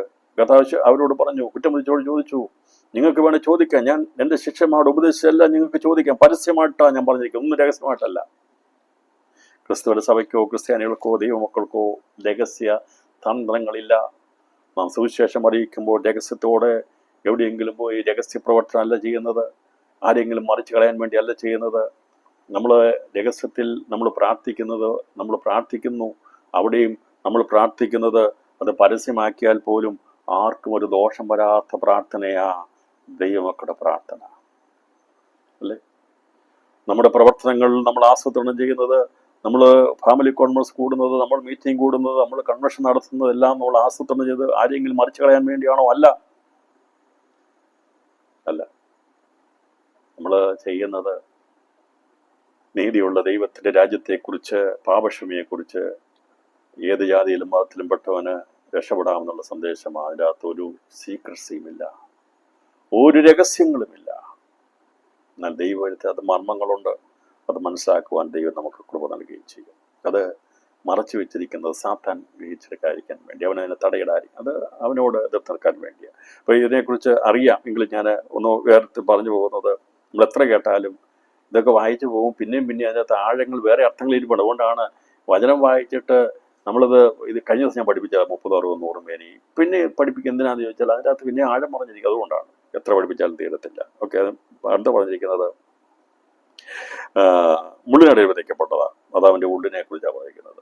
ഒന്ന്, വഴി സാധാരണമായിട്ടുള്ള ബന്ധത്തില. രണ്ട്, പുറ ലോകമായിട്ടുള്ള ബന്ധത്തില, ഉപദ്രവം ഞെരുക്കതൊക്കെ ഉണ്ട്. മൂന്ന്, അവൻ്റെ ഉള്ളിലുള്ള ഇൻബോൺ ആയിട്ടുള്ള വിഷയമാണ് മൂന്നാമത്തെ കാര്യം. അത് മുള്ളിനടയിൽ വിതയ്ക്കപ്പെട്ടത് ഒരുത്തൻ വചനം കേൾക്കുന്നുവെങ്കിലും ഈ ലോകത്തിലെ ചിന്തയും ധനത്തിൻ്റെ വഞ്ചനയും വചനത്തെ ഞെരുക്കിയിട്ട് നിഷ്ഫലന എന്ന് പറഞ്ഞാൽ ലോകം, ജഡം, സാത്താൻ, ഈ മൂന്ന് കാര്യങ്ങൾ ഈ ദൈവവചനം ശരിയായ രീതിയിൽ കേൾക്കാതിരിക്കാനും നമുക്കത് പ്രയോജനമായി വരാതിരിക്കാനും വേണ്ടി പ്രവർത്തിക്കും. അപ്പോൾ സാത്താൻ വന്ന് എടുത്തുകൊണ്ട് പോകും. ദുഷ്ടനാണെങ്കിൽ അവനുമായിട്ട് ബന്ധമാണ്. രണ്ട്, ലോകം, ഉപദ്രവവും ദുഃഖവും പ്രയാസവും ഒക്കെ വരും, നിന്നയൊക്കെ വരും. അതാണ് ഞെരുക്കിക്കളയുന്ന അവസ്ഥ, മുള്ളിനടിയിൽ വീണത്. അതാണ് ഈ പറയുന്ന പാറമേൽ വീണത്. മുള്ളിനടിയിൽ വീണെന്ന് പറഞ്ഞാൽ ലോകം, ജഡം, നമ്മുടെ ജഡം നമ്മളെ സമ്മതിക്കത്തില്ല. അപ്പോൾ നമുക്കുള്ള മൂന്ന് ശത്രുക്കളാണ് അത് വചനത്തെ നിഷ്ഫലമാക്കി കളയുന്നത്. ഒന്ന്, ലോകം. രണ്ട്, ജഡം. മൂന്ന്, സാത്താൻ. ഈ മൂന്ന് ശക്തികൾ പ്രവർത്തിച്ച് ഫലം തരാതെ പോകും എന്നാണ് ഇവിടെ പറഞ്ഞിരിക്കുന്നത്. ഞാൻ ഈ ക്ലാസ്സിലേക്ക് പോയപ്പോൾ വെളിപ്പാട് പുസ്തകം വിട്ട് ഈ ഉപമകളിലേക്ക് പോകുന്നതുകൊണ്ട് സമയം ഒരുപാട് പോകുന്നു. ഞാൻ വേഗത്തിൽ മടങ്ങി വരാം. പക്ഷെ ഇത് വെളിപ്പെടുത്താൻ പോകണമല്ലോ. അതുകൊണ്ടാണ് ഞാൻ പറഞ്ഞ ഉപമയെക്കുറിച്ച് പഠിപ്പിക്കണമെന്നുണ്ടെങ്കിൽ അത് വളരെ ദീർഘമായൊരു ക്ലാസ് എടുക്കേണ്ട ഒരുപാട് കാര്യങ്ങൾ ഇറങ്ങിയിട്ടുണ്ട്. ലോകം, ജഡം, സാത്താൻ, ഇത് മൂന്നുമാണ് എതിർക്കുന്നത്. അതല്ലേ നമ്മൾ കണ്ടത്. സാത്താൻ, ദുഷ്ടൻ വന്നെടുത്ത് കളഞ്ഞു. രണ്ട്, പാറസ്ഥലം എന്ന് പറഞ്ഞാൽ ഉപദ്രവം, അത് വെളിയിൽ നിന്നാണ്. ലോകത്തിൽ നിന്നുള്ള സ്വന്തക്കാരിൽ നിന്ന്, ബന്ധക്കാരിൽ നിന്ന്, അപ്പനിൽ നിന്നും അമ്മയിൽ നിന്നും മക്കളിൽ നിന്നൊക്കെ ഉണ്ടാകാം, ഉപദ്രവം ഉണ്ടാകും. മൂന്ന്, ഇതൊക്കെ ജയിച്ചാലും പിന്നീട് വരുന്നത് എന്ന് പറഞ്ഞാൽ നമ്മൾ ലോകത്തെ ജയിച്ചു, ജഡം നമ്മളിൽ, അതാണ് സഭയ്ക്കകത്ത് നടക്കുന്ന വിഷയങ്ങൾ. സഭകൾക്കകത്ത് നടക്കുന്ന വിഷയം ഈ പറയുന്ന ലോകത്തെ ജയിച്ചവരെല്ലാവരും അന്യഭാഷ വചനത്തിൽ ഭയങ്കര ഗ്രാഹ്യമുള്ളവരും പ്രസംഗിക്കുന്നവരും പ്രബോധിപ്പിക്കുന്നവരും സാക്ഷി പറയുന്നവരൊക്കെ. പക്ഷേ ഈ ജഡം അങ്ങോട്ട് പൊങ്ങിക്കഴിയുമ്പോഴത്തേന് പിന്നെ അവിടെ അത് വല്ലാത്ത പ്രശ്നമായിത്തീരും, മുള്ളിനടിയിലായിത്തീരും, മുള്ളായിരിക്കും. ഇരിക്കുന്നെല്ലാം ഗോതമ്പാണ്, കുഴപ്പമൊന്നുമില്ല. മുള്ളങ്ങോട്ടായി കഴിയുമ്പോൾ ആ പ്രശ്നം ഉണ്ടാകുന്നത്. മുള്ളിനടിയിൽ വിതയ്ക്കപ്പെട്ടതോ വചനം കേൾക്കുന്നുവെങ്കിലും ഈ ലോകത്തിൻ്റെ ചിന്തയും വചനത്തിൻ്റെ വഞ്ചനയും ഞെരുക്കിയിട്ട് നിഷ്ഫലനായിത്തീരുന്നതാകുന്നു. വചനം കേട്ട് ജഡീകനായി വന്നു കഴിഞ്ഞാൽ എനിക്ക് സ്വർഗീയ കാഴ്ചപ്പാട് കാണത്തില്ല.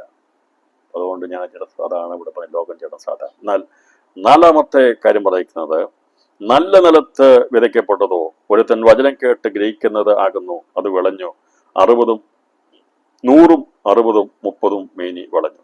ഞാൻ ഇത് വായിക്കുമ്പോൾ ഇത് വായിക്കുന്ന വെറുതെയല്ല. ഈ ഒരു ഉപമ പറഞ്ഞത് എന്തിനു വേണ്ടിയാണ് വായിച്ചെന്ന് ചോദിച്ചാൽ, ഒരു ദൈവവചനം വിതയ്ക്കുന്നതിനെ കുറിച്ചാണ് പറയുന്നത്. അപ്പം അതിനുശേഷമായിട്ട് കർത്താവ് ഉടനെ തന്നെ മറ്റൊരു ഉപമ കൂടി അവരോട് പറഞ്ഞു. എന്താണെന്നറിയാമോ? എൻ്റെ 24-ാമത്തെ വാക്യം. അവൻ മറ്റൊരു ഉപമ അവർക്ക് പറഞ്ഞത്, ഇവിടുത്തെ സ്വർഗ്ഗരാജ്യം ഒരു മനുഷ്യൻ തൻ്റെ നിലത്ത് നല്ല വിതച്ച വിത്തിനോട് സദൃശമാകുന്നു. മനുഷ്യൻ ഉറങ്ങുമ്പോൾ അവൻ്റെ ശത്രു വന്ന് ഗോതമ്പിൻ്റെ ഇടയിൽ കള വിതച്ചു പോയി കളഞ്ഞു. ഞാറ് വളർന്നു കതിരായപ്പോൾ കളയും കാണായി വന്നു. ഞാനിത് വ്യാഖ്യാനിക്കാം എന്നാണെന്നുള്ളത്.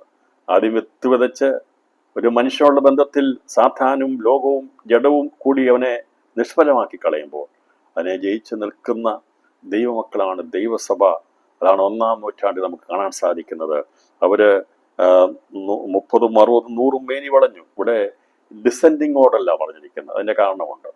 ഇവിടെ 100-ൽ നിന്ന് 60-ൽ നിന്ന് 30-ലേക്കാണ് പറഞ്ഞത്. എന്നാൽ ഇതേ ഉപമ മർക്കോസ് സുവിശേഷം 4-ാം അധ്യായം 30-ാം വാക്യത്തിൽ പറയുമ്പോൾ കർത്താവ് അസെൻഡിങ് ഓർഡറിൽ പറഞ്ഞു. പറഞ്ഞാൽ അതിനെ അസെൻഡിങ് ആൻഡ് ഡിസെൻഡിങ് ഓർഡർ ഉണ്ട്. എന്തുകൊണ്ട് അങ്ങനെ പറയാൻ കാരണം? കർത്താവ് പറഞ്ഞതിനകത്ത് ദൈവം തിരുത്തി പറഞ്ഞാണോ? അല്ല, ദൈവ ഉദ്ദേശത്തോടെ പറഞ്ഞതാണ്. അത് വ്യക്തമാക്കാൻ വേണ്ടി പറഞ്ഞതാണ്. 4-ാം അധ്യായം അതിൻ്റെ 30-ാമത്തെ വാക്യത്തിൽ പറഞ്ഞിരിക്കുന്നത്, 4-ാം അധ്യായം മർക്കോസ് എഴുതിയ സുവിശേഷം 4-ാം അധ്യായം 30-ാം വാക്യത്തിൽ പറഞ്ഞിരിക്കുന്നത് ഇപ്രകാരമാണ്. 4-ാം അധ്യായം അതിൻ്റെ 20-ാമത്തെ വാക്യം. നല്ല മണ്ണിൽ വിതയ്ക്കപ്പെട്ടതോ വചനം കേൾക്കുകയും അംഗീകരിക്കപ്പെടുകയും ചെയ്യുന്നത് തന്നെ അത് അവർ 30, 60, 100 മേനി വിളയുന്നു. Ascending order. മറ്റേത് ഇത് ആരോപണ ക്രമത്തിലാണെങ്കിൽ അന്ന് മത്തായിയുടെ സുവിശേഷം അവരോപണക്രമത്തിലാണ് പറഞ്ഞിരിക്കുന്നത്. അപ്പോൾ 30, 60, 100 മേനി എന്താണത് കാണിക്കുന്നത്? ഈ പറയുന്ന 100, 60, 30 മേനി എന്താ കാണിക്കുന്നത്? 3 കാലഘട്ടങ്ങളെ കാണിക്കുകയാണ്. ഇപ്പോൾ 30, 60, 100 മേനി എന്നുള്ളത് സുവിശേഷം വിതച്ച് 30, 60, 100 മേനി വിളയുന്ന കാലഘട്ടമാണ്. 30, 60, 100 മേനി ഇപ്പോൾ തികവിലേക്ക് എത്താൻ പോകുന്നു. ഇതിൻ്റെ ഇടയിൽ തന്നെ 1-ാം നൂറ്റാണ്ടിലും 30, 60, 100 മേനിയിലുള്ളവരുണ്ടായിരുന്നു. ഇതിനെയാണ് നിരകൾ എന്ന് പറയുന്നത്. ഒരു സഭയ്ക്കകത്ത് 30 മേനിയുണ്ട്, 60 മേനിയുണ്ട്, 100 മേനിയുണ്ട്. ഇനി ഇല്ല, ഞങ്ങൾ എല്ലാവരും 100 മേനിയാണെന്ന് പറഞ്ഞാൽ കർത്താവ് പറയും, കുഞ്ഞെ നിനക്കറിയാൻ വയ്യാത്തതുകൊണ്ടാണ്. ഇതിനകത്ത് നിത്യജീവന യോഗ്യതയായിട്ടുള്ളവരുണ്ട്, നഗരത്തിന്റെ ഭാഗമായിട്ട് ചന്ദ്രശേഖര പ്രാപിക്കാനുള്ളവരുണ്ട്, അതുപോലെ തികവിലേക്ക് എത്തുന്ന 100 മേനിയുമുണ്ട്. 30, 60, 100 മേനി വിളഞ്ഞു. ഇങ്ങനെ 1-ാം നൂറ്റാണ്ട് ഉള്ള ബന്ധത്തിൽ ആ കാലഘട്ടം ഉണ്ടായതിനു ശേഷമായി മനുഷ്യൻ ഉറങ്ങി. അപ്പോൾ ഉറങ്ങിയപ്പോൾ അതാണ് നമ്മൾ അന്ധകാരയുഗം എന്ന് പറയുന്നത്, ഉറക്കം. 3-ാം നൂറ്റാണ്ട് കഴിഞ്ഞു കഴിഞ്ഞപ്പോൾ മനുഷ്യൻ ഉറങ്ങിയപ്പോൾ സാത്താൻ വിതയ്ക്കാൻ തുടങ്ങി. അപ്പോൾ ദൈവസഭ സത്യത്തിൽ നിന്ന് മാറിപ്പോകുന്ന ഇന്നത്തെ രീതിയിലുള്ള പാരമ്പര്യ ശക്തികൾ ദൈവസഭയെ കീഴ്പ്പെടുത്തി വെക്കാൻ ഇടയാറ്റുന്നത് മനുഷ്യൻ ഉറങ്ങിയപ്പോഴാണ്. പ്രാർത്ഥിക്കുന്നവൻ ഉറങ്ങിപ്പോയി, വചനം പറയുന്നവൻ ഉറങ്ങിപ്പോയി. അന്ന് 3-ാം നൂറ്റാണ്ടോടുകൂടി AD 324 സഭ ഉറങ്ങിപ്പോയി. അതുവരെയും കഷ്ടതയും പ്രയാസവും ദുഃഖമൊക്കെ സഹിച്ച് 30, 60, 100 മേനിയുള്ള 3 നിരകളിലുള്ള വിശുദ്ധന്മാരെ പിന്നീട് സഭ ഉറങ്ങുന്ന സമയം വിതച്ചതാണ് ദുരുപദേശങ്ങളും ഈ പറയുന്ന മറ്റുള്ള സംഘടനകളൊക്കെ വന്നത്. അതാണ് ഈ മനുഷ്യൻ ഉറങ്ങുമ്പോൾ അവന്റെ ശത്രു വന്ന് ഗോതമ്പിന്റെ ഇടയിൽ കള വിതച്ച് പൊയ്ക്കളഞ്ഞു. എവിടെയാ വിതച്ചത്? ഈ സഭയ്ക്കകത്ത് തന്നെ കള വിതച്ചു. അതാണ് നമുക്ക് കാണാൻ സാധിക്കുന്നത്. AD 1500 15-ാം നൂറ്റാണ്ട് വരെ കള വിതയ്ക്കപ്പെട്ടൊരു കാലഘട്ടമായിരുന്നു. എന്നാൽ ഈ സമയത്തിന് ശേഷമായി കർത്താവ് വീണ്ടും അതിനെ തികവിലേക്ക് എത്തിക്കുകയാണ്. അപ്പൊ ഇവിടെ പറയുകയാണ്, കതിരായി ഉറങ്ങുമ്പോൾ അവന്റെ ശത്രു വന്ന ഗോതമ്പിന്റെ കള വിതച്ച് പൊയ്ക്കളഞ്ഞു. ഞാറ് വളർന്നു, കതിരായപ്പോൾ കളയും കാണായി വന്നു. ഞാറ് വളർന്നു, ദൈവം വിതച്ച ആ സത്യവചനത്തിന്റെ സഭ വളർന്നു. അതോടൊപ്പം തന്നെ കതിരായപ്പോൾ കണയും കാണായി വന്നു, ശത്രു വിതച്ചതും കാണായി വന്നു. ഇന്നത് രണ്ടും കാണാം. എപ്പോഴാ? കതിരായപ്പോൾ. അപ്പോൾ വീട്ടുടയവന്റെ ദാസന്മാർ അവന്റെ അടുക്കൽ ചെന്ന്, യജമാനനെ, വയലിൽ നല്ല വിത്തല്ലയോ വിതച്ചത്, പിന്നെ കള എവിടെ നിന്ന് വന്നു എന്ന് ചോദിച്ചു. ശരിയല്ലേ? വിതച്ചതെല്ലാം നല്ല വചനമാണ്. പക്ഷേ കള എവിടുന്നാ വന്നത്? കള എവിടുന്നാ വന്നത്? യജമാനോട് ചോദിക്കുക. അപ്പോൾ എന്താ യജമാനൻ പറയുന്നത്? ശത്രു ചെയ്തതാകുന്നുവെന്ന് അവൻ അവരോട് പറഞ്ഞു. അതെ, കള വരുന്നുണ്ടെങ്കിൽ അത് ശത്രു ചെയ്തതാ, വിതച്ചത് നല്ലതാ. എൻ്റെ കേൾക്കുന്ന പ്രിയപ്പെട്ടവരെ, ഏറ്റവും അധികം ലോകത്തിൽ വിൽക്കപ്പെടുന്ന ഒരു ഗ്രന്ഥമുണ്ടെങ്കിൽ അത് വിശുദ്ധ വചനമാണ്, ബൈബിളാണ്. ഈ വചനം സത്യവചനമാകുന്ന ഗോതമ്പാകുന്നു. എന്നാൽ ഇതിന് വിരുദ്ധമായി വിതയ്ക്കപ്പെടുന്ന, ഇതിനോട് ബന്ധപ്പെട്ട് നിൽക്കുന്ന, തെറ്റായി വ്യാഖ്യാനിക്കപ്പെടുന്ന പലവിധമായ പ്രസ്ഥാനങ്ങളും സംഘടനകളും ഒക്കെ ഉളവാകുന്നത് ശത്രു വിതയ്ക്കുന്നത് കൊണ്ടാണ്. ഈ വചനത്തിനകത്തല്ല, സഭയ്ക്കകത്ത് തന്നെ വിതച്ചിട്ട് കളകൾ വളർന്നു നിൽക്കുന്ന കാണാം. സമൂഹമായി ക്രിസ്തുമതം അല്ലെങ്കിൽ ക്രിസ്തുമതം നിൽക്കുമ്പോൾ ഇപ്പോൾ നമുക്ക് കാണാൻ സാധിക്കുന്നത് കതിരും കളയും ഗോതമ്പും എല്ലാം കൂടി നിൽക്കുന്ന ഒരു വയൽ നിറഞ്ഞു നിൽക്കുകയാണ്. അതല്ല ഇന്നത്തെ ആത്മീയ അന്തരീക്ഷം. ഞാറ് വളർന്ന കതിരായപ്പോൾ കളയും കാണുമായി വന്നു. അപ്പോൾ വീട്ടുടമ ദാസന്മാർ ഇത് ശത്രു ചെയ്തായിരുന്നു. ഞങ്ങൾ പോയി അത് പറിച്ചു കളവാൻ സമ്മതമുണ്ടോ എന്ന് ദാസന്മാർ അവനോട് ചോദിച്ചു. ഞങ്ങൾ പോയി പറിച്ചു കളയട്ടെ എന്ന് ചോദിച്ചു. അല്ലേ? നമ്മൾ വിചാരിക്കും സഭയ്ക്കകത്തുള്ളവനെ പറിച്ചു കളഞ്ഞേക്കാം, അല്ലെങ്കിൽ ഇങ്ങനെ നമ്മൾ ചെയ്യാം, വേണമെങ്കിൽ ചെയ്യാം, ദൈവത്തിന് ദൂതനെ അയച്ച പോലെ ഒരു പറിച്ചു കളയാൻ പറ്റത്തില്ലേ? ചെയ്യത്തില്ല. കാരണം എന്താ കാരണം എന്നറിയാവോ? ഒരു കുടുംബത്തിനകത്ത് 5 പേരുണ്ട്, ഒരുത്തൻ കളയാ, 4 പേര് നല്ലതാ, ഒരുത്തിനെ പറിച്ചു കളഞ്ഞാൽ ആ കുടുംബം പോകും. അതുകൊണ്ട് ദൈവം പറയും, വളർന്നോട്ടെ, ഈ 4 പേർക്ക് വേണ്ടി ഞാൻ ഈ കളയും കൂടെ സഹിക്കുക. മനസ്സിലായോ? അല്ല ദൈവത്തിന് പറിച്ചു കളയാൻ കഴിയാത്തതുകൊണ്ടല്ല, ഇല്ലാതെ കളയാൻ കഴിയാത്തതുകൊണ്ടല്ല. ഇവനെ പറിച്ചാൽ അവന്റെ കുടുംബത്തിൽ നിന്നുള്ള ബാക്കിയുള്ളവരെ വിടത്തില്ല, പ്രയാസമായിട്ട്. അതുകൊണ്ടാണ് കള വളരുന്നത്. വന്നിരുന്നോട്ടെന്ന് പറയും, പൊക്കോട്ടെന്ന് പറയും, സഭയ്ക്കകത്ത് വന്നോട്ടെന്ന് പറയും.